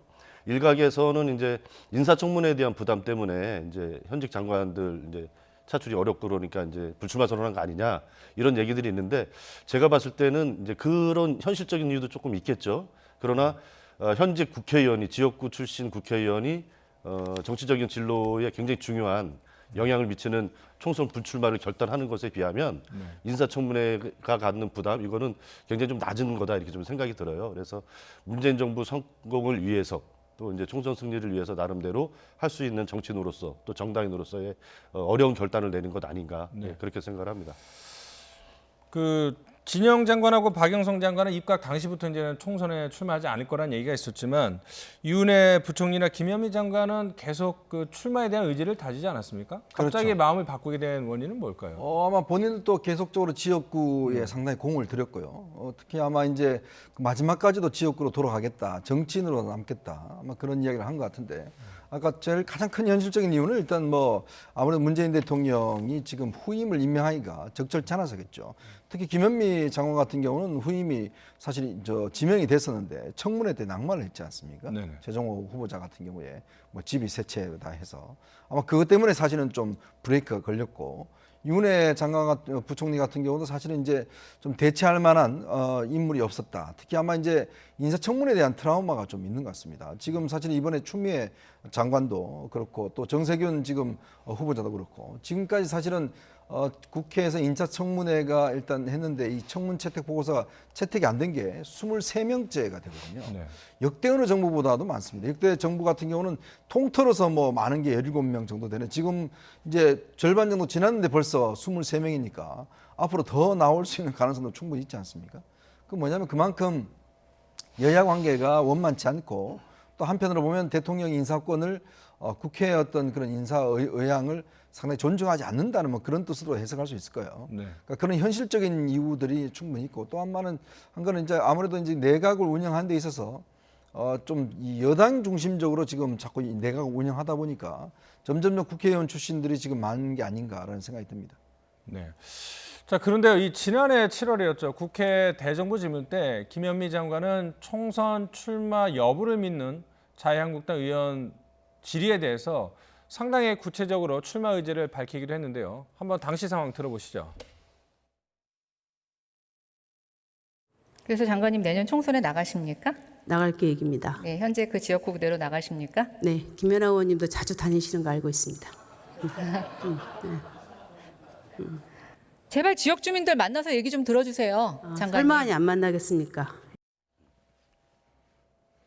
자, 불과 5개월, 6개월 전에는 공개적으로 출마 계획을 분명하게 밝혔는데 상황이 이제 바뀌었단 말이죠. 뭐 인사청문회 난관 이런 문제도 얘기를 하셨지만 아까 화면을 보니까 눈물을 글썽이고 울먹이는 걸 봐서는 물론 최종 결정은 본인이 했겠지만은 좀 본 의가 자신의 의지가 많이 반영된 것 같지 않다. 뭐 그런 느낌도 사실 들거든요. 그렇죠. 이제 뭐 정치인 또 특히나 이제 집권 여당의 정치인 장관까지 하는 사람이라면 개인의 어떤 입장에 따라서만 정치적인 진로를 결정할 수 없는 그런 좀 어려움이 있겠죠. 그러니까 이번에 이제 불출마 선언을 하신 네 분도 본인들은 속으로는 출마하고 싶은 마음이 굉장히 강력하게 있었을 것 같아요. 근데 이제 여러 가지 전국 운영 상황이나 이제 정부의 운영 성공 이런 것을 위해서 결단을 내렸다고 보고요. 그 이제 특히나 이제 김현미 의원이나 이제 유은혜 의원 같은 경우는 좀 각별한 마음일 것 같아요. 그러니까 예를 들어서 이제 진영 이제 장관 같은 경우는 성공한 변호사로서 또 이제 박영선 장관도 이제 성공한 앵커 유명세를 이제 어떻게 보면 이제 등에 업고 정치권에 진출을 했단 말이죠. 근데 이제 김현미 유은혜 의원 같은 경우는 당직자로 출발한 분들이에요, 이분들이. 그러니까 정말 야당 시절부터 풍찬 노숙하면서 당의 깃발을 지키고 어려움을 이제 함께 해오면서 정말 지역구를 이제 자기 지역구를 갖는 게 얼마나 힘든 일이고 또 정치인들에게 얼마나 중요한 요구겠습니까? 굉장히 어렵게 이제 일산 쪽에 이렇게 좀 자리를 잡고 수성을 하고 재선 3도 이렇게까지 해왔는데 지금 이렇게 이제 지역구 이제 선출직을 포기하고 정부의 장관으로 남는다는 것이 주는 어떤 개인적인 소외 이런 것들이 다른 어떤 이제 유명세를 가지고 정치에 진출했던 분들하고는 감회가 굉장히 좀 남다를 것 같습니다. 이제 그래서 이렇게 회견 자리에서 눈물까지 보이고 그러지 않았을까 이렇게 봅니다. 자, 이 뭐 당사자들 특히 그 김현미 장관하고 유은혜 부총리 같은 경우에는 말씀하신 것처럼 이제 공채에서부터 시작을 해갖고 더 밑바닥부터 왔기 때문에 더 지난 세월이 더 좀 주마등처럼 지나가지 않나 이렇게 생각은 되지만 또 누군가에게는 그 빈자리가 기회가 되지 않겠습니까? 그래서 뭐 청와대 인사 출마설도 나오고 그러더라고요. 지금 사실은 이제 이 세 분들 같은 경우에 여성으로서 지역구에서 이렇게 뭐 3선, 4선 한다는 게 사실은 우리 정치 풍토에서 굉장히 어렵습니다. 특히 뭐 예를 들어서 뭐 심상정 지금 대표 같은 경우도 지금 사실 일산 쪽이 지역구지 않습니까? 근데 사실 심상정 대표 같은 경우는 사실 여당에서 후보를 안 내서 당선된 케이스지만 사실 이분들 같은 경우는 사실은 어떤 면에서 보면 여성 의원으로서 정말 자기 힘으로 지금 지역구를 개척한 거거든요. 김현미 장관 같은 경우는 처음에 당선됐다 그다음에 이제 낙선을 했어요. 그때 뭐 재판도 있고 해서 낙선을 했는데 제가 알기로 사실 한 2년 동안 정말 매일 하루를 쉬지도 않고 지역구를 뭐 신발을 한 4-5커리를 다 따라줄 정도로 굉장히 지역구를 열심히 다녔어요. 이제 그러다 보니까 결국 이제 당선된 것인 거죠. 어떤 면에서 보면 이들 같은 경우는 이제 아까도 말씀하셨지만 가장 밑바닥에서부터 사실은 이제 지역구를 다져온 그런 케이스이기 때문에 상당히 이제 남다른 그런 견해는 있는 것 같습니다. 아마 지금 이제 일단 지역구가 비었기 때문에 누가 도전할지 모르겠지만 한편으로 보면 이제 여성 의원들이 어떻게 이제 지역구를 개척해 나가느냐. 저는 그것이 하나의 또 모범적인 측면이 있는 것 같아요. 왜냐하면 이들 지금 의원들 같은 경우는 사실은 다른 것보다는 특히 지역구 친화적인 그런 활동들을 많이 펼쳤거든요. 그러니까 보통 이제 여성 의원들 같은 경우에 이제 여성 할당제 뭐 등등 하지만 사실은 그것이 없었던 시절에 이제 국회의원을 시작을 해서 어떤 면에서 이제 지금까지 왔는 것이거든요. 아마 그런 면에서 볼 때는 아마 여기 이제 누가 다시 뭐 전략공천 되든지 아니면 뭐 또 새롭게 도전하겠지만 그러니까 여성들의 정치 어떤 기회 확대라는 측면에서 본다면 저는 이분들을 좀 본받을 필요는 있을 것 같아요. 저도 뭐 오랫동안 이분들하고 같이 뭐 대변인도 하고 했을 때 같이 기자실에 있어 보면 정말 남자들 어떤 의원들보다 몇 배를 더 열심히 노력합니다. 그리고 또 굉장히 여성 특유의 또 친화력 같은 게 굉장히 많이 작용을 하거든요. 아마 그런 면들은 앞으로 아마 여성들로서 이제 지역구를 어떤 면에서 보면 이제 앞으로 국회의원 할 분들은 상당히 본받을 측면은 있을 것 같아요. 네. 이 뭐 두 분뿐만 아니라 이제 포함해서 이제 조금 오늘 뭐 이렇게 칭찬하는 이제 이런 보도도 있는 것 같은데 한 가지 더 조금 이제 말씀드리면 두 분 이제 김현미 유은혜 의원 같은 경우는 특별하게 어떤 뭐 정당에서 이제 친문이다 뭐 친노다 이런 어떤 정당 안에서 이제 계파를 어떤 규정하는 그런 프레임들이 이렇게 있지 않습니까? 근데 그런 측면에서 이렇게 어느 한쪽에 한 진영에 이렇게 쏠림 현상을 보인다거나 그쪽의 입장을 완전히 대변하고 이런 정치 행보를 이제 보이지 않았어요. 그래서 어떻게 보면 정당 안에서 또 그리고 이제 정부에서도 자기 실력으로 이렇게 승부를 해오고 그것을 인정받았던 국민들한테 그런 면들이 좀 높게 평가를 받는 거고 그런 사람들인데 이제 이번에 총선을 앞두고 불출마 선언을 한 것이기 때문에 더 어떤 평가가 좀 좋게 이렇게 나오고 있지 않나 이렇게 봅니다. 자, 박지원 의원이 대한신당 박지원 의원이 더 큰 길이 열릴 거다 이렇게 얘기를 했는데 뭐 박영선 장관 같은 경우에는 이제 당내에서 서울시장 출마 이런 꿈도 가지지 않았었습니까? 뭐 덕담인지 아니면 실제로 더 큰 어떤 기회가 있을 것이다 뭐 이런 얘기인지 좀 궁금한데요. 그래서 뭐 일단 본인들이 이제 국회의원을 이제 뭐 다음에 또 나올지는 모르죠. 그렇지만 이제 어떤 면에서 하나의 기회는 될 수 있을 겁니다. 근데 저는 중요한 거는 뭐냐면 국회의원은 어떤 면에서 300명 중에 1명이기 때문에 개인이 어떤 면에서 보면 뭐 특별하게 그런 것들을 부각되기 힘들지만 지금은 사실은 각 부처를 지금 어떤 면에서 책임지고 있는 분들 아니겠습니까? 그렇다면 다음에 어떤 정치적 기회가 온다고 하면 저는 지금의 뭔가 실력을 보여줘야 된다고 생각이 듭니다.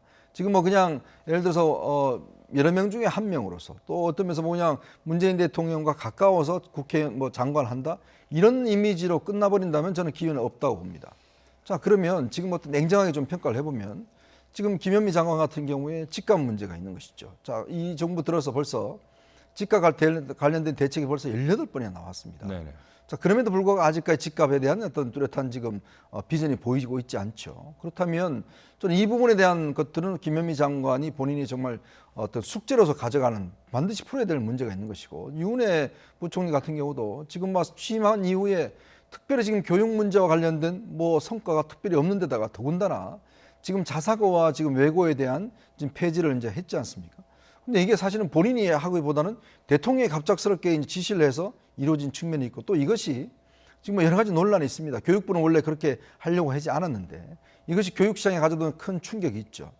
그런 면에서 본다면 과연 본인의 지금 나름대로의 정책은 뭔가? 더군다나 이 정책 때문에 결국 또 집값과 연동돼서 지금 집값이 상승된 측면이 있습니다. 또 그리고 처음에는 많은 기대를 했지만 과연 그럼 지금까지 보여준 게 뭐 있냐? 뭐 박영선 장관도 마찬가지죠. 지금 중소벤처기업부가 새롭게 이야기를 한다고 하지만 뭐 지금 중소벤처업계에 대해서 뭔가 새로운 어떤 뚜렷한 뭔가 좀 대책이나 뭐 성과라든지 이게 아직 손에 잡히는 게 없어요. 자, 그러면 본다면 뭐 박지원 의원이 뭐 덕담은 좋습니다만은 그러나 지금부터는 정말 이들이 뭔가 성과를 내야 되고 국정에 대한 뭔가 확실한 각인들을 국민에게 심어주지 않는다면 저는 기회는 더 이상 오지 않는다고 봅니다.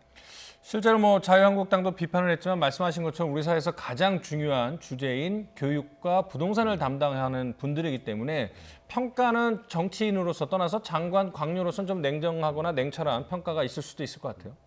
근데 먼저 정부의 이제 내각의 일원으로 장관으로 참여해서 이제 정부 부처 일을 본다는 측면에서 봤을 때 역대 뭐 어떤 정권에서 어떤 장관이 특별히 일을 잘해서 이제 성과적으로 평가받는다 이런 모습을 좀 기대하기는 좀 어려운 것 같아요. 전체적으로 봤을 때 이제 종합적으로 그래서 문재인 정부가 결과적으로 잘 하고 있느냐 못 하고 있느냐 이런 어떤 정권에 대한 이제 종합적인 국민들의 평가 이런 것들이 좀 우선인 것이지 개별 부처에서 열심히 한다고 해서 그것이 어떤 국민적인 장관 개인에 대한 평가로 이렇게 이어지기는 좀 우리 정치 풍토상 좀 어려움이 좀 있다 이런 생각이 들고 박지원 의원님이 이제 얘기하신 그것은 이제 뭐 그런 이제 정치권에 이제 회자되는 얘기들을 이제 말씀하신 것 같은데 박영선 장관 같은 경우는 이제 서울시장으로 이제 지난번에 도전도 했었고 김현미 장관님 같은 경우는 이제 전북도지사 다음 지방선거 때 이런 얘기들도 나오고 있지 않습니까? 그러면서 이제 이번에 유은혜 의원 같은 경우도 이제 경기지사 이제 이런 얘기가 좀 나오는 것 같아요. 근데 이제 향후 정치 일정을 보면 재밌는 그런 일들이 좀 벌어질 수도 있을 것 같습니다. 2022년 이제 3월달에 대통령 선거가 치러지고 6월달에 이제 지방선거가 있지 않습니까? 그러니까 이제 문재인 정부가 국민들로부터 얼마나 이제 긍정적인 평가를 받고 임기를 마무리하느냐에 따라서 혹여라도 이제 이분들이 다음 지방선거에서 그런 광역단체장에 이제 도전을 한다고 하면 문재인 정부에 대한 국민들의 평가 이런 것에 직결될 수밖에 없는 본인들의 정치적 진로도 그런 차원에서 이제 박지원 의원님이 이제 더 큰 도전, 더 큰 길, 뭐 이런 말씀을 하시지 않았나 생각을 합니다. 이제 정치권에서 설왕설래 그 분들의 어떤 정치적 미래에 대해서 돌아다니는 얘기가 있기 때문에 그거를 염두에 두고선 글을 올린 게 아닌가 박지원 의원님 뭐 그런 생각도 듭니다. 자, 이해찬 더불어민주당 대표가 뭐 떠나는 그런 부분에 대해서 이제 진영 행정부 장관 같은 경우에는 이제 총선을 주관해야 되는 장관이기 때문에 참여를 안 했는데요. 이해찬 대표의 이야기 한번 들어보도록 하겠습니다. 진영 장관님은 선거관리주무장관이라서 참석을 사양을 하셨는데 당의 입장에서는 이렇게 선거 승리가 유력한 분들이 불출마를 선언하기 때문에 좀 매우 아쉽습니다. 선거 한 석 한 석이 다 소중한데 이렇게 네 분이 그만두시니까 그 자리를 또 어느 분으로 대신해야 될까 이 걱정도 많이 듭니다. 네, 이해찬 대표는 그 빈자리 어느 사람으로 대신해야 될지 걱정이 앞선다라고 얘기는 했지만 이미 뭐 언론을 통해서는 뭐 여러 사람들의 이야기가 오고 가 있습니다. 저희가 이제 그래픽을 준비했는데 진영 장관 지역구 서울 용산에는 권혁기 전 춘추광장의 이름이 거론되고 있고요. 박영선 의원 지역구 서울 구로울은 윤건현 현 청와대 상황실장. 뭐 고향 정과 병은 아직 뭐 거론은 되지 않는데 뭐 이런 구도가 형성될 거라고 좀 보시나요? 뭐 그럴 가능성이 있죠. 아마 전략적으로 뭐 선정한다라면. 네. 근데 저는 좀 상당히 아쉬운 측면이 있습니다. 특히 이제 이번 정부 같은 경우는 유독 지금 청와대 출신들이나 이런 분들이 출마하는 분들이 꽤 많습니다. 아, 유독 많은 겁니까? 그렇죠. 왜냐하면 지금 뭐 거의 행정관까지 포함하면 지금 뭐 70명, 80명 이야기가 나오지 않습니까? 근데 지금 벌써 문재인 정부가 지금 이제 2년 반 조금 넘었는데 벌써 그게 청와대에 참석했던 7, 80명이 지금 출마를 한다고 이야기를 하면 과연 그럼 청와대라는 것이 과연 그럼 어떤 역할을 하는 것인가? 이게 뭐 출마를 위한 경력관리용 기관으로 되는 것이 아닌가라는 우려가 솔직히 있는 거죠. 그리고 어떤 면에서 보면 본인들이 들어가서 일을 해서 뭔가 좋은 걸로 평가를 받아야 되는데 이거 들어가서 그냥 한 뭐 몇 달 있다가 그냥 배지만 달고 나오는 뭐 이런 기관으로 전락한다고 하면 내각과 청와대가 어떤 면에서 보면 굉장히 어떤 이 국회의원 되기 위한 하나의 징검다리 역할을 하는 게 아닌가. 저는 우리 헌법에서요. 지금 기본적으로 우리가 대통령제를 채택하고 있지 않습니까? 내각제 같으면 이제 국회의원들이 내각하는 건 당연한 것이죠. 그러나 대통령제 하에서 이렇게 국회의원들이 내각에 하는 것은 상당히 위헌적인 측면도 있습니다. 그렇기 때문에 어떤 면에서 보면 좀 지양돼야 될 측면이 있는 것인데 근데 지금 국회의원들이 지금 내각을 상당히 많이 포진하고 있단 말이죠. 근데 과연 이것이 어떤 면에서 보면 내각의 책임적인 정치가 되고 있는지라는 그런 부분도 저는 눈여겨볼 필요가 있는 것이고 또 내각의 전문성이라는 측면도 있는 것이고요.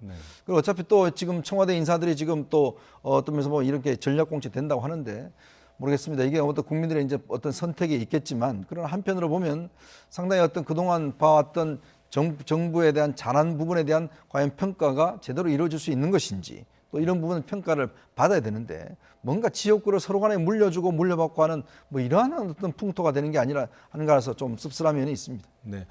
뭐 최근에 김현종 국가안보실 2차장의 사의설 또 청와대 총선 출마설도 나오고 있는데 뭐 청와대는 아니라고 얘기를 한 것 같은데요. 지금 이현종 의원님이 말씀하신 것처럼 과연 청와대가 정치인이 되기 위해서 거쳐가는 관문밖에 안 되느냐 이런 지적은 좀 뼈아픈 것 같아요. 전현직 피하면서 지금 한 7, 80명이 출마를 준비한다는 설도 있고 양정철 민주연구원장은 거기에 대한 경고도 하지 않았습니까? 그럼에도 본인의 정치적 의지가 있다면 그걸 말릴 수는 없는 상황인 것 같아요. 그런 측면에서는 이제 그래서 이제 전략 공천이나 이런 것보다는 오히려 이제 경선 원칙이 더 철저하게 지켜지지 않을까 이제 저는 그렇게 생각을 합니다. 여권 뭐 다른 이제 야당도 마찬가지지만 당원 당규에 이제 전략 공천 혹은 단수 공천을 할 수 있는 이제 명백한 기준들을 명시를 하고 있어요. 그러니까 같이 공천 신청을 한 경쟁자의 경쟁력이 현격히 낮거나 그러니까 여론조사에서 뭐 20% 이상 차이가 있다거나 심사 점수에서 총점 기준으로 30점 이상 차이가 난 경우에 단수 공천을 할 수 있다. 이런 류의 이제 어떤 기준들이 여당이나 야당이나 이제 다 갖고 있거든요. 그래서 오히려 제가 봤을 때는 청와대 출신 인사들이 다수가 출마하고 있는 여건이기 때문에 그 사람들을 다 전략 공천을 주고 이런 것은 청와대나 집권 여당 이제 지도부 입장에서 봤을 때 굉장히 정치적인 부담이 따르는 일이거든요. 그렇기 때문에 오히려 이제 경쟁자들과 함께 하는 경선 이런 원칙이 더 철저하게 지켜지지 않을까 이렇게 생각을 하고요. 김현종 국가안보실 차장 이제 출마설 이런 것들이 나오고 있는데 아직까지는 이제 청와대에서는 공식적으로 이제 부인을 하고 있지 않습니까? 근데 제가 봤을 때는 이게 쉽지 않은 일이다 이렇게 생각을 합니다. 북한이 이제 연말까지 북미 협상의 어떤 시기를 이제 선정을 하고 지나갔지 않습니까? 그렇지만 이제 내년 총선 또 내년 상반기 때까지 남북 관계, 북미 관계가 어떻게 풀리냐에 따라서 우리나라 이제 전체적으로 정부 운영 방향 이런 데도 굉장히 큰 영향을 미칠 수밖에 없는 시기적으로 굉장히 중요한 시점이거든요. 이런 시점에서 이제 안보실 차장이 이제 총선 출마를 이유로 사퇴를 한다. 이거 쉽지 않은 일인 것 같아요. 그래서 좀 뭔가 이것에 대한 이제 평론을 하기 위해서는 좀 더 이제 구체적인 사실관계가 좀 나와야 되지 않을까 싶습니다. 알겠습니다.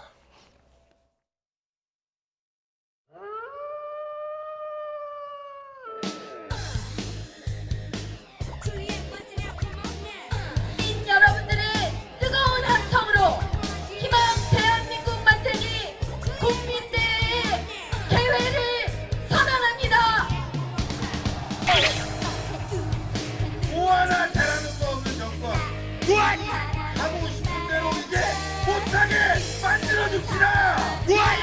그만해.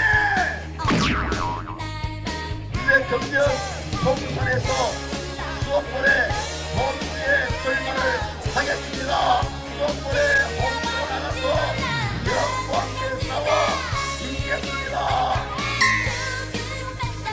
많은 주민분들 계시는데 함께 그 험한 길로 나가 주시면 좋겠습니다.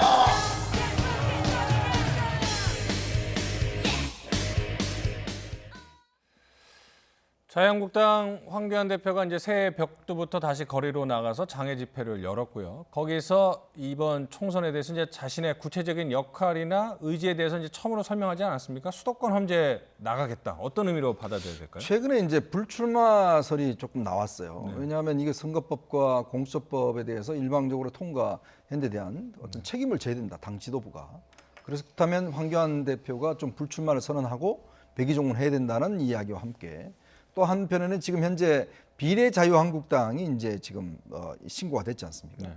그러면 이게 어떤 면에서 보면 이 전략에 성공하려면 뭔가 당의 대표적인 얼굴이 일단 이 당으로 옮겨가야지만이 아, 저 당이 그 당이구나 라는 게 국민들의 빨리 인식이 될 수 있다는 거죠. 왜냐하면 지금 선거가 얼마 안 남았으니까. 그래서 당내에서는 자, 황교안 대표가 그 당으로 옮겨가는 게 어떠냐. 그러니까 그것이 가장 확실하게 이제 어떤 각인시키는 방법이다라는 이야기 나왔어요. 이제 그런 상황에서 오늘 갑자기 이제 장애 집회 때 수도권에 출마하겠다, 험지에 출마하겠다 이야기했는데 이 수도권이라고 하면 서울, 경기, 인천 이 세 군데지 않습니까? 네. 근데 그러면 그 험지 어디에 갈 것인가가 이제 상당히 지금 더 애매해져 가는 거예요. 뭐 제가 볼 때는 뭐 출마한다는 데서 뭔가 더 구체적으로 된 건 아닌 것 같아요. 뭐 수도권이라고 한다면 서울이 아니라 경기도도 될 수 있고 인천이 될 수도 있는 것이고 지금 뭐 오늘 좀 전에 봤던 이 의원들 같은 경우에 2명이 지금 지역과 일산 쪽이잖아요. 그럼 또 일산 쪽이 다 비니까 또 그쪽으로 갈 수 있는 것이고 이제 지금 이제 유력하게 나오는 것은 이제 종로를 가는 게 아니냐 나오는데 저는 가능성이 좀 떨어진다고 봅니다. 왜 그렇습니까? 왜 그러냐면 이게 사실은 두 분 다 대선 주자잖아요. 이낙연 총리라든지 지금 황교안 대표가 누구 하나는 결정적인 치명상을 입을 수밖에 없어요. 그러면 지금 사실은 종로 지역구 의원 같은 경우는 지금 정세균 지금 후보자지 않습니까? 정세균 후보자가 재선이 난 지역이거든요. 그러니까 녹록지 않습니다. 여기 같은 경우도. 물론 뭐 그렇다면서 험지라고 이야기할 수 있겠죠. 근데 이제 어떤 면에서 보면 누구든지 상처를 입을 수밖에 없어요. 근데 그렇다면 과연 그 모험을 할 수가 있겠는가? 어떤 면에서 보면 뭐 이긴다면 뭐 황 대표가 상당히 이제 날개를 다겠지만 만약에 진다라고 하면 거기서 대선 행보는 멈춰야 되는 또 그런 위험성도 있거든요. 네. 그러면서 본다면 오히려 저는 그 큰 경기는 결국은 마지막에 펼쳐지는 게 아닌가. 결국 왜 뭐 아주 중요한 두 사람 경기는 제일 끝 시간에 해야지만 사람들 많이 모이는 거 아니겠습니까? 네. 그러면서 본다면 아마 강북 지역이라든지 어떤 면에서 보면 그동안 여당이 상당히 이제 했던 지역들 뭐 이런 정도가 같은데 저는 여전히 아직까지는 좀 더 지켜봐야 된다. 왜냐하면 지금 오늘 수도권 이야기 한 거 보면 범위가 너무 넓습니다. 수도권 그렇죠. 국회의원들 너무 많거든요. 네. 지역도 많고 네. 다 몰려 있습니다. 그 지역에서 어디를 나갈지는 아직까지는 좀 좁혀지기는 힘들 것 같아요. 지금 뭐 말씀을 하셨지만은 여러 가지 정치적인 고려를 했을 경우에 그 언론이나 관찰자, 관전자 입장에서는 빅매치 성사를 좀 기대하는 바가 있을 것 같은데 뭐 대표적으로 지금 종로 출마설이 나오고 있는 이낙연 총리 같은 경우에는 조금씩 구체적으로 종로 출마를 좀 받아들이는 그런 분위기인 것 같은데요. 라디오 인터뷰 한번 들어보도록 하겠습니다. 종로에 출마를 할 수 있다. 그런 쪽으로 마음은 잡으신 거죠? 예, 당이 요구하면 뭐든지 하겠습니다. 네. 그리고 여러 가지 흐름으로 볼 적에 어떤 지역을 맡게 되는 쪽으로 가지 않는가 네, 그런 느낌입니다. 황교안 대표가 정말 경쟁자로 출마를 하신다면 뭐 도리가 없지 않습니까? 마다하지 않겠다. 네, 아니 그거야 어떡하겠습니까? 어떡하겠습니까? 반기진 않으세요? 뭐 일부러 반길 것도 없지만 피할 재간도 없는 것 아닙니까? 아, 자신은 있으십니까? 아이고 너무 앞서가고 있습니다. 네. 그러니까 정리하자면 이제 당이 종로로에 나가라 하면은 뭐 마다하지 않고 나가겠다 뭐 이런 얘기를 하는데 지금 황교안 대표 같은 경우 이현종 의원님께서 말씀하신 거는 정면 돌파의 승부수는 택하지 않을 것이다. 위험 부담이 크기 때문에 뭐 이렇게 말씀하셨는데 어떻게 보세요? 근데 참 제가 봤을 때는 좀 황교안 대표께서 이제 좀 외통수에 걸린 거 아닌가 이렇게 생각을 합니다. 어쨌든 뭐 비례대표를 갈 수도 있고 이제 여러 가지 당 대표로서 선택지가 넓은데 험난하다고 하는 이제 수도권에서 선출직으로 출마를 하겠다 지역구에서 이렇게 밝힌 것 자체는 좀 평가를 받아야 된다 이렇게 생각을 하고요. 네.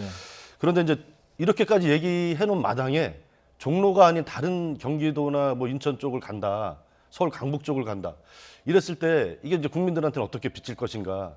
이낙연 총리와의 어떤 대결을 피해가는 어떻게 보면 도망가는 듯한 인상으로 누구나 다 그렇게 받아들일 수밖에 없지 않을까. 제 생각에는 그렇게 좀 보입니다.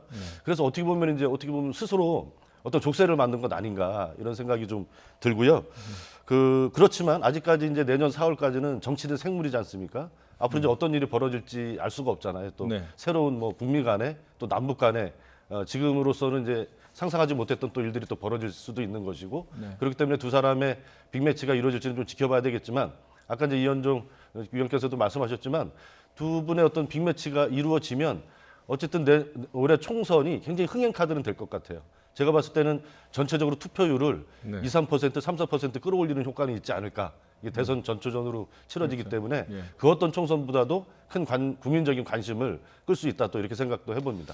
저는 근데 황교안 대표가 지금 포커스가 자신이 어디에 출마하느냐가 저는 이게 별 중요하지 않다고 봐요. 네. 지금 사실은 어떤 면에서 보면 지금 이대로 어떤 갈 경우에 야당이 과연 어떤 승세가 있는가라는 지금 판단을 다들 하시는 거 아니겠습니까? 가장 중요한 건 지금 야당의 보수 야당에서 제일 큰 영역인데 제일 중요한 임무는 결국 보수 통합의 과제죠. 사실은 지금 자유한국당이 단독으로 해서 지금 과연 여당을 4+1을 이길 수 있는 방법이 있습니까? 그동안 해왔던 게 보면 판판이 다 깨졌잖아요. 그렇다면 지금 황교안 대표의 가장 큰 관심이 뭐냐면 어떻게 하면 힘을 모으느냐. 자, 그 속에서 내가 어떤 역할을 하느냐가 저는 가장 우선돼야 봐요. 자, 그러면 지난번 신년 기자회견 때 이야기를 하시면서 저는 상당히 아쉬운 게 뭐냐면 신년 기자회견 때 유승민 전 대표를 겨냥하면서 유아무개라는 그렇게 이야기를 하셨어요. 이건 굉장히 상대에 대한 이거는 예의가 아닙니다. 그렇죠. 네. 그리고 또 뭐 통합하면 하고 안 되면 안 되고 뭐 이런 식으로 이야기를 하셨어요. 근데 과연 지금 자유한국당이 그렇게 이야기할 수 있는 만큼 녹록한 상황입니까? 저는요 지금 당내에서도 과연 지금 이렇게 해갖고 총선 승리 저는 어렵다고 봅니다. 자, 그러면 황교안 대표가 오늘 저 집회장에서 내가 어디 출마하겠다 이게 중요한 게 아닙니다. 지금 상황 많이 바뀔 수 있어요. 결국 뭐냐면 보수 통합이라는 그런 속에서 자기가 희생할 수도 있습니다. 자리를 내려놓을 수도 있어요. 불출마할 수도 있는 거거든요. 그 카드들이 다 가지고 있어야 되는데 그렇죠. 내가 어디 먼저 출마하겠다 이 이야기를 해버리면 앞으로 그럼 딴 당하고는 다른 거 하고는 안 하겠다는 이야기예요. 근데 과연 그렇게 해서 리더십이 확보되겠냐는 것이죠. 저는 그래서 뭔가 이 선우가 뒤바뀌었다. 오늘 본인의 지금 거취 문제 저는 별로 중요하지 않습니다. 결국은 지금 보수를 어떻게 하면 통합하고 하나로 뭉칠 것인가 문제가 지금 황 대표 머릿속에 가장 첫 번째 저는 숙제여야 되는데 네. 지금 보여주는 모습은 별로 거기에는 관심이 없는 것 같아요. 그러니까 말씀하신 것처럼 이제 외통수라는 인식을 또 같이 하시는 것 같은데요. 예. 제가 봤을 때도 이제 지금 어떤 민주당이나 여당 입장에서 봤을 때 황교안 대표가 쓸 수 있는 카드 중에서 가장 여당의 입장에서 좀 두려워할 만한 카드는 지금 이제 말씀하신 대로 본인은 총선에 출마하지 않겠다. 그리고 보수 통합을 위해서 매진하겠다. 이런 메시지, 이런 결단이 민주당 입장에서는 가장 이제 두려울 만한 그런 결단이었다고 생각을 하거든요. 네. 근데 오늘 그것도 이제 장애 집회에서 이런 수도권 험지 출마 이런 얘기가 나와서 조금 좀 제 입장에서도 보기에 이게 지금 국면에서 리더십을 다시 세우는 문제라든가 한국당의 총선 승리에 어떻게 도움이 될까 약간 좀 물음표가 남는 그런 시점에서의 말씀이었다고 봅니다. 이제 자유한국당 좀 내부 상정을 보면은 약간 좀 따로 노는 듯한 느낌이 드는데요. 황교안 대표는 황교안 대표대로 자신의 길을 가는 것 같고 이런 가운데 이제 김무성 의원은 계속 어떤 세대 교체나 친박에 대한 어떤 그 조치 이런 걸 좀 요구하는 것 같다는 느낌도 드는데 오늘도 20대 총선 패배 책임있는 사람들은 불출마하거나 공천에서 배제돼야 한다. 그러니까 이게 잘 안 되고 있으니까 계속 총대를 메고 얘기를 하는 것 같다는 느낌이 들어요. 그렇죠. 생각해 보십시오. 지금 제일 문제가 되는 게 과연 과거 이 탄핵에 대한 지금 책임감, 그리고 또 어떤 면에서 보면 정권을 넘겨준 데 책임, 그리고 지금까지 올해 한 해 동안 대원내 전략에 대한 실패. 자, 이것에 대해 누가 지금 책임을 지고 있죠? 지금 보면 여상규 지금 법사위원장이 일단 불출마 선언을 했고, 그리고 지금 황교안 대표 비서장한 김도우 의원도 불출마 선언을 했어요. 자, 그런데 본인의 비서실장까지도 지금 불출마 선언을 했단 말이죠. 그 지금 당내에서 보면 지금 중진들한테 험지 출마하십시오 이렇게 이야기를 하는데 과연 본인의 어떤 면에서 보면 희생하는 리더십을 보여줘야지만 남들도 따를 거 아니겠습니까? 자, 그렇다면 지금 이대로 이렇게 간다면 결국 친박의 기득권 이런 거 다 보장되고 간다면 과연 국민들이 이 상품을 선택할까에 대한 근본적인 의문이 있는 거예요. 지금 뭐냐면 결국은 지금 야당에게 요구되는 것은 뭔가 좀 새로워져라, 좀 바뀌어라, 그리고 좀 힘을 합쳐라. 그래서 뭔가 국민들한테 상품을 하나를 내놔라. 잡다하게 내놓지 말고 지금 그걸 요구하고 있는 거 아니겠습니까? 네. 좀 그러면 그것에 대한 황 대표, 그것에 어떤 면에서 보면 주도해야 될 위치에 있는 황 대표가 지금 뭘 국민들한테 내놓는가? 나 어디 출마하겠어요? 이걸 지금 듣고 싶은 게 아니에요. 내가 어떻게 하면 이 보수를 전체를 아우를 방법은 뭡니다. 이거를 제시하고 싶은 겁니다. 지금 안철수 대표 곧 귀국한다고 그러잖아요. 또 유승민 원내대표 오늘 지금 전 대표 오늘 지금 탈당하고 네. 창당길 가지 않습니까? 뭐 이현주 당, 또 이정현 당 지금 막 온 당이 다 만들어져요. 네. 이걸 어떻게 할 겁니까? 과연 이것도 하나로 예권하지 못하고 저쪽은 4+1이라는 강력한 무기를 가지고 도전해 오는데 이쪽은 아무런 연대의 틀도 없는 상황에서 나 혼자 여기 나가겠습니다. 헌신하겠습니다. 이거는요 별로 제가 볼 때는 당내에서 설득력 얻을 수 없습니다. 그래서 지금 보수 대통합을 주창하고 있지만 실질적으로는 이제 보수 정당들이 난립하는 거 아니냐 뭐 이런 생각도 좀 드는데 지금의 리더십으로 보수 대통합을 이끌어낼 수 있을지 이제 어느덧 총선도 100일밖에 남지 않지 않았습니까? 과연 가능할까 어떻게 보세요? 제가 대표적으로 2016년요 1월 달에 어떤 일이 있었냐면 당시에 문재인 대표께서 당 비대위원장을 김종인 대표한테 넘깁니다. 그렇죠. 예. 자, 그러면서 모든 공천권을 다 넘겨버려요. 그리고 알아서 하십시오. 당시 이해찬 대표 공천 탈락했습니다. 다 그 공천 학살 어떤 면에서 했죠. 그래서 어떻게 했습니까? 총선 승리했습니다. 그 불과 이제 선거를 한 3, 4개월 앞두고 모든 정권을 다 넘겨버린 거예요. 저는 여기 반면교사할 필요가 있다고 봅니다. 자, 지금도 저는 늦지 않았다고 봐요. 결국은 기득권을 버려야 얻는 거거든요. 지금 단계에서 공천권을 계속 가지고 있으면서 뭔가 하겠다고 그러면 누가 그걸 인정을 하겠습니까? 저는 이 시점에서 당시에 결국은 문재인 대표가 민주당이 어떻게 정권을 얻고 어떻게 국회에서 원내 일당이 됐는지 저는 그 길을 잘 모색해 보면 답이 있다고 봐요. 네. 결국은 지금 김무성 의원이나 홍준표 의원이나 지금 당 내외에서 지금 요구하고 있는 게 바로 저는 그런 문제라 보거든요. 결국 황교안 대표가 지금 단순히 국회의원 한번 하자고 지금 정치하는 거 아니지 않습니까? 그럼 멀리 본다라면 지금 상황에서 이 공간을 넓혀줘야죠. 공간을 넓혀야 뭔가 공격할 수 있는 공격의 지금 가능성이 있는 거 아니겠습니까? 그렇다면 뭔가 던지는 게 필요하다. 그럼에도 불구하고 지금 자유한국당 내에서는 별로 그런 모습이 안 보이다 보니까 새롭게 영입되는 사람도 없죠. 저쪽은 지금 한두 명씩 계속 지금 영입하고 있는데 이쪽은 뭐 새롭게 내세운 인물도 없고 오는 인물도 없고 자, 이렇게 해서는 어떤 면에서 보면 시간은 자꾸 가고 뭔가 답은 안 나서고 이런 상황에서 갑갑할 수밖에 없는 상황이죠. 갑갑한 상황이라고 그러셨고 여당 입장에서는 황교안 대표가 백의종군한 게 가장 두려운 시나리오라고 했는데도 불구하고 뭐 오늘 수도권 험지 출마하겠다 이런 얘기를 하는 것들은 어떤 이유가 있을까요? 아직도 정치에 대해서 잘 모르는 건지 아니면 참모들의 잘못된 조언 때문인지 어떻게 보세요? 이제 뭐 당대표 하신 지가 꽤 시간이 지났기 때문에 참모들 문제를 탓할 이제 시점은 좀 지난 것 같고요. 네. 이제 아까 이제 앞에서 말씀하신 대로 본인이 이번 총선 국면을 어떻게 돌파할 것인가에 대한 근본적인 어떤 개념에 좀 차이가 있는 것 같아요. 이 황교안 대표님이 이제 전에 이제 법무부 장관도 하시고 국무총리도 이제 했던 분 아닙니까?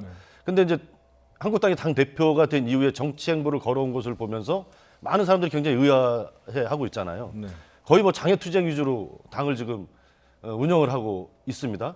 굉장히 정치권에 들어와서 이전에 국민들이 알고 있었던 당 대표 당선됐을 때도 많은 이제 언론에서 어떤 좀 품격 있는 야당, 품격 있는 보수 이런 것에 대한 기대치가 당시에 이제 했던 그 홍준표 당 대표 이렇게 거친 언사들 이런 것과 대비돼서 그렇게 하지 않을 사람이다. 이런 것에 대한 당원과 국민들의 평가 때문에 당대표에 당선이 되었다. 이런 평가들이 굉장히 많았지 않습니까? 근데 실제로 당대표가 된 이후에 보여줬던 모습은 전혀 지금 다른 길로 가고 있어요. 그러다 보니까 이분이 생각하는 정치 자체가 좀 달라진 것 같습니다. 그리고 이제 장애 집회에서도 보면 극우 이제 종교 세력이나 또 극우 이제 시민단체 쪽을 주된 동력으로 삼아서 이제 집회를 계속 해나가고 있어요. 그래서 지난번에 조국 장관 그 문제 때 이제 한국당의 장애 집회에는 누가 봐도 객관적으로 봐도 많은 일반 국민들이 참여가 있었어요, 실제로. 그러나 요즘에 이뤄지고 있는 한국당의 장애 집회에는 일반 국민들이 전혀 참여하고 있지 않죠. 오히려 이제 최소한의 어떤 집회 인원을 유지하기 위한. 제가 봤을 때는 이것은 국민들과 함께하는 집회가 아니라 그냥 결의대회인 거죠. 자기 진영 사람들끼리 모여서. 근데 그런 식으로라도 해서 어떤 본인의 공천권 이런 걸 갖고 총선을 돌파하겠다. 이런 의지를 좀 확고하게 갖고 계신 것 같아요.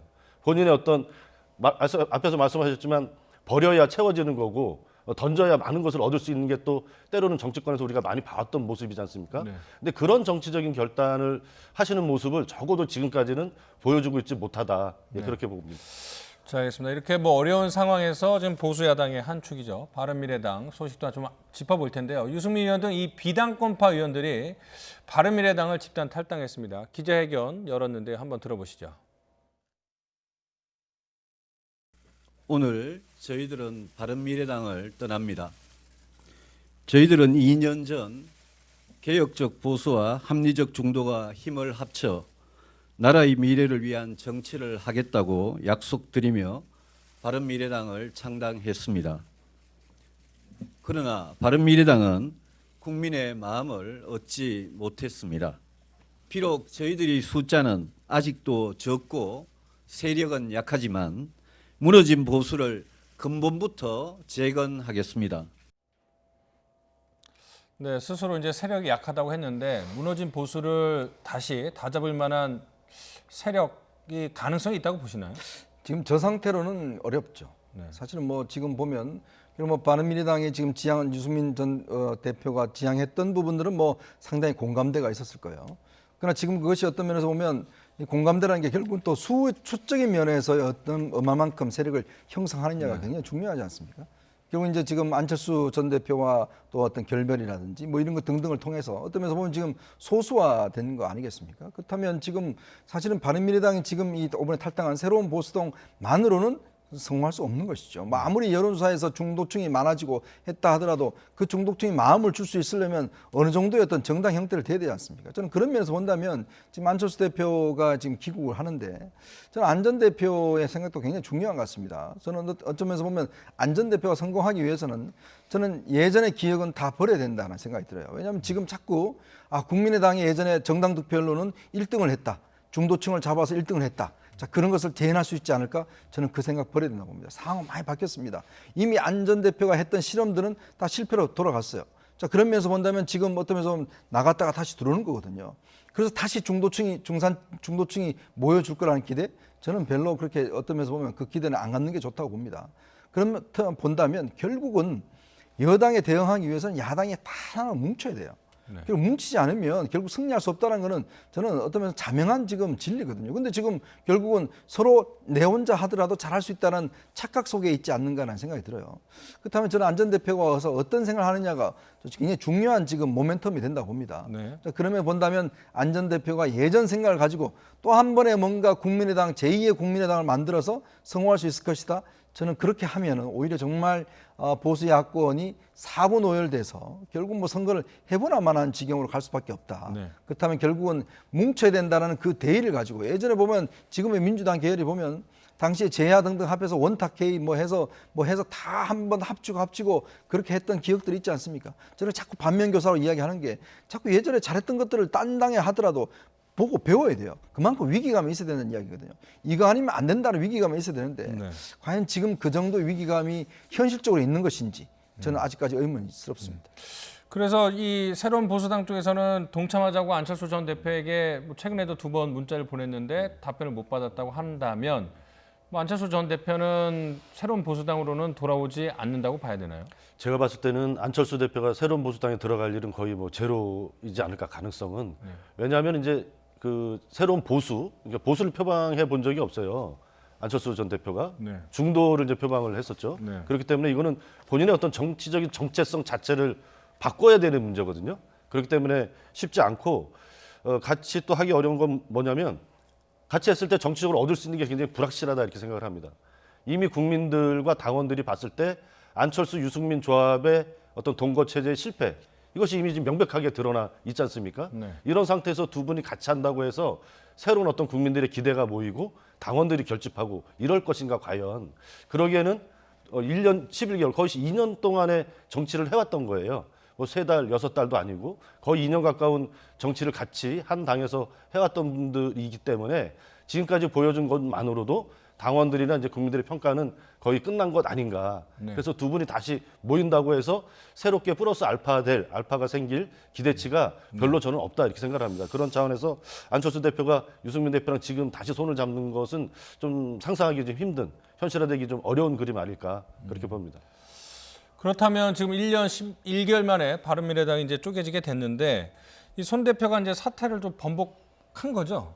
네, 지금 뭐 손 대표가 이제 얼마 전에는 뭐 안철수 대표가 들어오면 본인은 나가겠다고 이야기를 했는데 정권을 주겠다고 했잖아요. 또 이제 갑자기 오신다 그러니까 아 그건 또 뭐 그때 가봐야 되겠다라고 또 말을 바꿔버렸어요. 그러니까 참 이것 점에서 보면 뭔가 해결점이 나오는 게 아니라 결국 이제 그 예전 정치인들이 자기 자리 보존하기 위한 그런 모습만 자꾸 보여주다 보니까 국민적 매력도가 떨어지는 겁니다. 이게 왜 그러냐면 정치라는 게요. 국민들이 좀 매력을 느껴야 되거든요. 뭐 다른 정책을 떠나서 아 정말 저 사람들이 뭔가 우리를 대변해 주겠구나. 좀 그래도 책임감이 있구나. 이런 걸 보여줘야 되는데 자꾸 자리에 전념하고 자꾸 나는 이렇게 하겠다고 그러고 이러다 보니까 결국은 마음 둘 곳이 없는 것이죠. 지금 정부 여당 뭔가 성공한 게 하나도 없지 않습니까? 지금 뭐 2년 뭐 넘도록 뭐 해봤자 지금 경제 문제, 뭐 안보 문제 다 무너지는데 결국 국민들이 또 이 야당의 마음을 둘라 하더라도 지금 뭐 4분 5일 돼서 어느 당의 마음을 돌릴지 모르는 상황이거든요. 저는 그래서 정말 이분들의 정치적 책임감이 저는 정말 중요하다 봅니다. 지금 뭐 자기가 예전에 했던 성공의 기억들 가지고 다시 와서 하겠다는 거 저는 이거는 상황이 이미 많이 바뀌었습니다. 그때와 지금은 국민들의 판단과 평가가 이미 나와 있는 상황이거든요. 그렇다면 이분들한테 뭔가 희망을 주기 위해서는 뭉치는 모습을 보여줘야죠. 하나로 되고 뭉치는 모습을 새로운 신장개혁을 하는 모습 보여줘야 되는데 조그마한 가게들 여럿이 있어봤자 뭐 하겠습니까? 결국 맛있는 식당 큰 거 하나를 열어야 되는데 지금 그것에 대해서는 서로 간에 다 이야기가 다르니까 결국은 아직까지도 국민들의 마음을 주지는 어려운 상황이 아닌가라는 생각이 듭니다. 어쨌든 뭐 안철수 전 대표가 귀국을 해서 어떤 선택을 하느냐가 보수 진영에는 상당히 관심이 될 수밖에 없는데 새로운 보수당 하태경 창당 준비위원장의 이야기를 한번 들어보시도록 하겠습니다. 이제 다음 대선에 나올 생각이 있으면 이번 총선을 건너뛰면 안 됩니다. 그래서 제가 과거에 안 대표가 이번 총선을 건너뛰면 해외에서 정치적으로 객사할 것이다. 국내로 들어와야 된다. 우리 당으로 들어오지 않을 거라고 이제 그 비서실장 이야기를 했죠. 네. 비서실장 이야기를 했는데 이제 뭐 당을 같이 하지는 않더라도 네. 협력 관계는 할 수 있잖아요. 예, 우리 당은 5일날 이제 출범하고요. 네. 이제 그 다음에 그 이후에 어떤 협력 관계를 유지할 것이냐. 네. 이거는 충분히 열려 있다는. 인터뷰 전에 이제 이현정 의원님이 말씀하셨지만 뭐 손학규 대표나 안철수 전 대표나 옛날과 지금 처한 상황은 다른데 이제 자리 지키기에 조금 집착하는 게 아니냐 뭐 이런 지적을 해주셨는데 지금 뭐 그렇게 지금 돌아가고 있다고 보시나요? 그렇죠. 이제 총선이라는 것이 이제 대통령 선거는 이제 최고 통수권자 한 명을 뽑는 거지만 총선이라고 하는 것은 우리나라 이제 전국적으로 어떤 수권 세력이 어떤 수권 능력을 보여주는 그것을 국민들한테 평가받는 그런 선거거든요. 그런 것을 또 이제 정치 이제 지도자들은 공천권이라고 하는 것을 가지고 자기가 만들고 싶은 대한민국, 우리나라 이런 정책 노선을 어떤 공천권을 통해서 이제 후보 공천을 통해서 국민들한테 이제 선사를 하는 거죠. 내가 이제 이런 사람들과 함께 이런 대한민국을 만들어 나갈 테니까 총선에서 우리를 찍어주시고 대통령 선거에서도 저를 지지해달라 이런 이제 메시지를 보내는 것이 총선이란 말이에요. 그런 측면에서 지금 이제 보수 야권에서는 이제 각자 말씀하신 대로 각자 이제 깃발을 들고 있는 이런 형국이 지속되고 있는 그런 국면이죠. 그리고 이제 아까 앞에서 이제 하태경 의원이 이제 협력 관계 이런 얘기를 하셨는데 그게 정말 쉽지 않아요. 이제 과거에 이제 민주당도 야권 시절에 선거 국면에서 총선 특히나 총선 국면에서 협력 관계라고 하는 것은 이제 정책 연대 이런 것을 이제 발표를 하지만 궁극적으로는 후보 단일화를 통해서만 이루어지는 거거든요. 근데 그게 이제 이렇게 이런 자리에서 얘기하는 것이 쉽게 이루어지기가 힘듭니다. 각각 개별 지역구마다 특수한 상황들이 있고 또 사람 관계가 있기 때문에. 그래서 지금 안철수 전 대표와 유승민 의원이 만드는 새로운 보수당 이것이 이제 협력 관계를 형성한다라고 하면 어떤 형태로든 간에 지역구 국회의원 출마자들을 통한 후보 단일화 이것이 이루어져서 그것을 국민들 앞에 모습을 내보이지 않으면 국민들로부터 아, 두 당이 협력하고 있구나, 두 사람이 협력하고 있구나 이런 평가를 받기가 굉장히 힘들거든요. 그리고 또 총선도 지금 얼마 안 남지 않았습니까?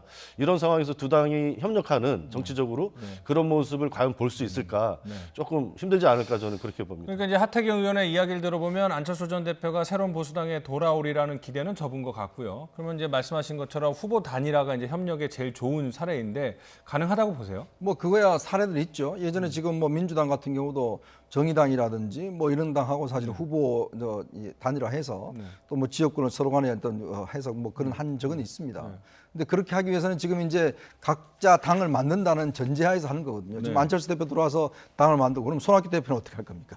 또 그러면 지금 또 나와 있는 또 새로운 보수당, 그다음에 뭐 지금 이제 자유한국당 다 있는 상황에서 그 당이 서로 후보 단일을 한다는 거는 굉장히 어려운 방정식이죠. 그러니까 결국은 이렇게 하면 서로 뭐 어떤 지역 간에 굉장히 다툼도 심할 것이고 또 지역에서 또 불복하는 사람들이 있지 않겠습니까? 결국 그렇기 때문에 좋은 방식은 결국은 전부 다 해쳐모여 하는 방식이 가장 좋은 방식이죠. 사실은 지금 따져보면 결국은 이 총선에서 결국 이제 이 문재인 정부와 또 여당에 대응하기 위해서는 결국은 전체다가 하나를 뭉치는 게 가장 좋은 방법이고 그렇지 않다면 이제 정책연대나 선거연대인데 1차적으로는 일단 첫 번째를 시도를 해야죠. 시도가 안 되면 뭐 그때는 모르겠지만 그러나 지금 시간이 별로 없습니다. 지금 뭐 유승민 전 대표가 지금 2월을 이제 산정을 했는데 지금 일단 15일 날 같은 경우 일단 이미 공직자는 사퇴 시한이고요. 그리고 또 이제 넘어가면 이제는 선거가 임박해져 있기 때문에 저는 이 문제와 관련해서는 굉장히 좀 빠른 속도로 진행해야지 지금같이 이렇게 지금 뭐 하는 상황에서는 과연 될 수 있을까라는 솔직히 또 어떤 우려감도 솔직히 있습니다. 그러니까 이제 보수 대통합이 이제 자유한국당을 중심으로 계속 연말부터 나왔지만은 지금 상황에서는 조금 부정적이거나 비관적인 의견이 좀 많은 것 같습니다. 나이트 포커스 오늘은 윤종군 동아방송예술대 교수, 이현종 문화일보 논설위원 두 분과 함께했습니다. 고맙습니다.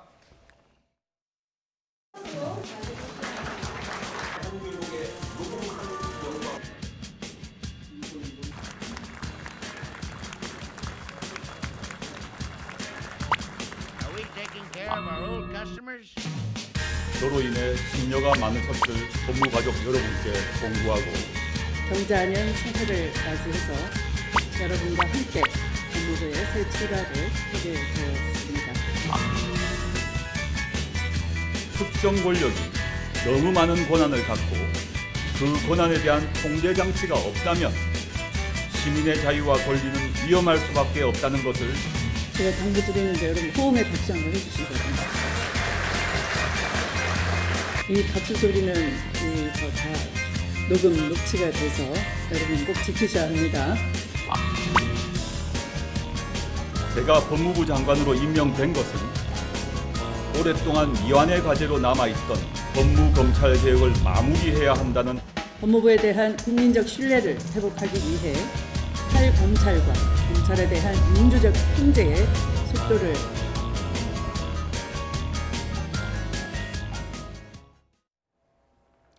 프로배구 OK저축은행이 강서부를 앞세워 현대캐피탈전 3연패에서 벗어났습니다. OK저축은행은 충남 천안에서 열린 V리그 남자부 원정 경기에서 고비마다 8개의 서브 에이스를 적중시키면서 현대캐피탈을 세트스코어 3대1로 제압했습니다. 시즌 4번째 맞대결에서 현대캐피탈의 첫 승을 거둔 OK저축은행은 삼성화재를 밀어내고 다시 4위로 올라섰습니다. 프로농구 현대모비스가 전자랜드의 상승세에 제동을 걸고 중위권 도약 발판을 마련했습니다. 현대모비스는 울산 동천체육관에서 열린 프로농구 정규리그 홈경기에서 18득점, 9리바운드를 올린 윌리엄스의 화력에 힘입어 전자랜드를 71대 55로 제압했습니다. 현대모비스는 전자랜드의 5연승을 저지하고 최근 5경기에서 4승 1패의 상승세를 유지하며 중위권 추격에 불을 지폈습니다. 서울 잠실에서는 삼성이 오리온의 한 점차 짜릿한 승리를 거두고 연패에서 벗어났습니다. 프로야구 두산 4번 타자 김재환 선수의 메이저리그행 꿈이 점점 멀어지고 있습니다. 포스팅 마감 시한까지 사흘밖에 남지 않았는데 김재환의 영입과 관련해선 별다른 소식이 들려오지 않고 있습니다. 허재원 기자입니다. 김재환은 지난달 6일 메이저리그에 포스팅 공시됐습니다. 이제 주어진 협상 기한 한 달까지 단 사흘만 남겨놓고 있습니다. 마감 시한인 6일까지 계약하지 못하면 포스팅은 종료되고 미국에 머물고 있는 김재환은 귀국행 비행기에 올라야 합니다. 이번 주말 극적인 반전이 일어날 가능성은 크지 않습니다. 연일 비시즌 선수 이동을 다루는 현지 기사가 쏟아지는 가운데 김재환과 관련한 소식은 거의 들려오지 않고 있습니다. 트레이 힐만 전 SK 감독이 코치로 일하고 있는 마이애미가 한때 관심을 가졌지만 영입 계획을 접었다는 보도가 나왔을 뿐입니다. 너무 갑작스러운 포스팅 신청으로 메이저리그 구단들이 김재환의 데이터를 모으기에 시간이 부족했고 2018년 44개였던 홈런이 지난해 반발 개수 조정과 함께 15개로 대폭 하락한 게 결정적인 영향을 미쳤다는 분석입니다. 두산은 김재환이 복귀할 경우 신속하게 계약을 마치고 내년 시즌 데뷔에 돌입한다는 계획입니다. 두 가지 경우를 모두 염두에 두고 대비하고 있습니다. 김재환 선수 만약에 돌아오게 된다면 기존대로 연봉 계약하고 선수단에 합류해서 훈련하고 내년 데뷔하려고 하고 있습니다. 김재환의 이번 도전이 무산되더라도 의미는 있습니다. 원래 올 시즌을 마친 뒤 빅리그에 도전할 계획이었던 만큼 이번 포스팅은 자신의 이름을 알리는 계기가 됐습니다. 메이저리그를 향해 더 큰 꿈을 키워가고 있는 김재환이 떨리는 마음으로 이번 주말을 기다리고 있습니다. YTN 허재원입니다.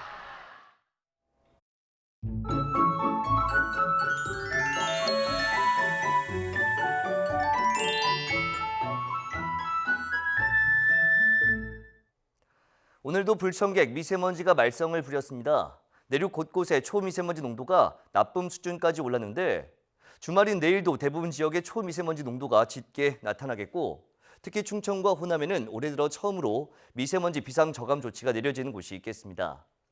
주말에 비상저감 조치가 발령되면 미세먼지를 다량 배출하는 사업장의 운영시간 단축은 계속됩니다. 하지만 차량 이부제와 배출가스 5등급 차량의 운행 제한은 이루어지지 않습니다. 이 점 참고하시기 바랍니다. 내일도 큰 추위는 없겠습니다. 내일 서울 아침 기온이 영하 3도로 오늘과 비슷하겠고 낮 기온은 6도로 오늘보다 높아 공기가 조금 더 부드러워지겠습니다. 미세먼지만 아니라면 내일도 하늘 자체는 대체로 맑겠습니다. 내일 아침 기온 오늘과 비슷하겠습니다. 서울 영하 3도, 대전 영하 3도, 광주 0도, 부산 3도로 예상됩니다. 낮 기온은 오늘과 비슷하거나 조금 높겠습니다. 서울 6도, 대전 9도, 광주 10도, 부산 11도로 예상됩니다. 당분간 큰 추위 없겠고 다음 주 월요일부터 수요일 사이 전국에 비나 눈이 내릴 것으로 전망됩니다. 지금까지 날씨 정보였습니다. 금요일 뉴스나이트 마칩니다. 편안한 밤 되십시오.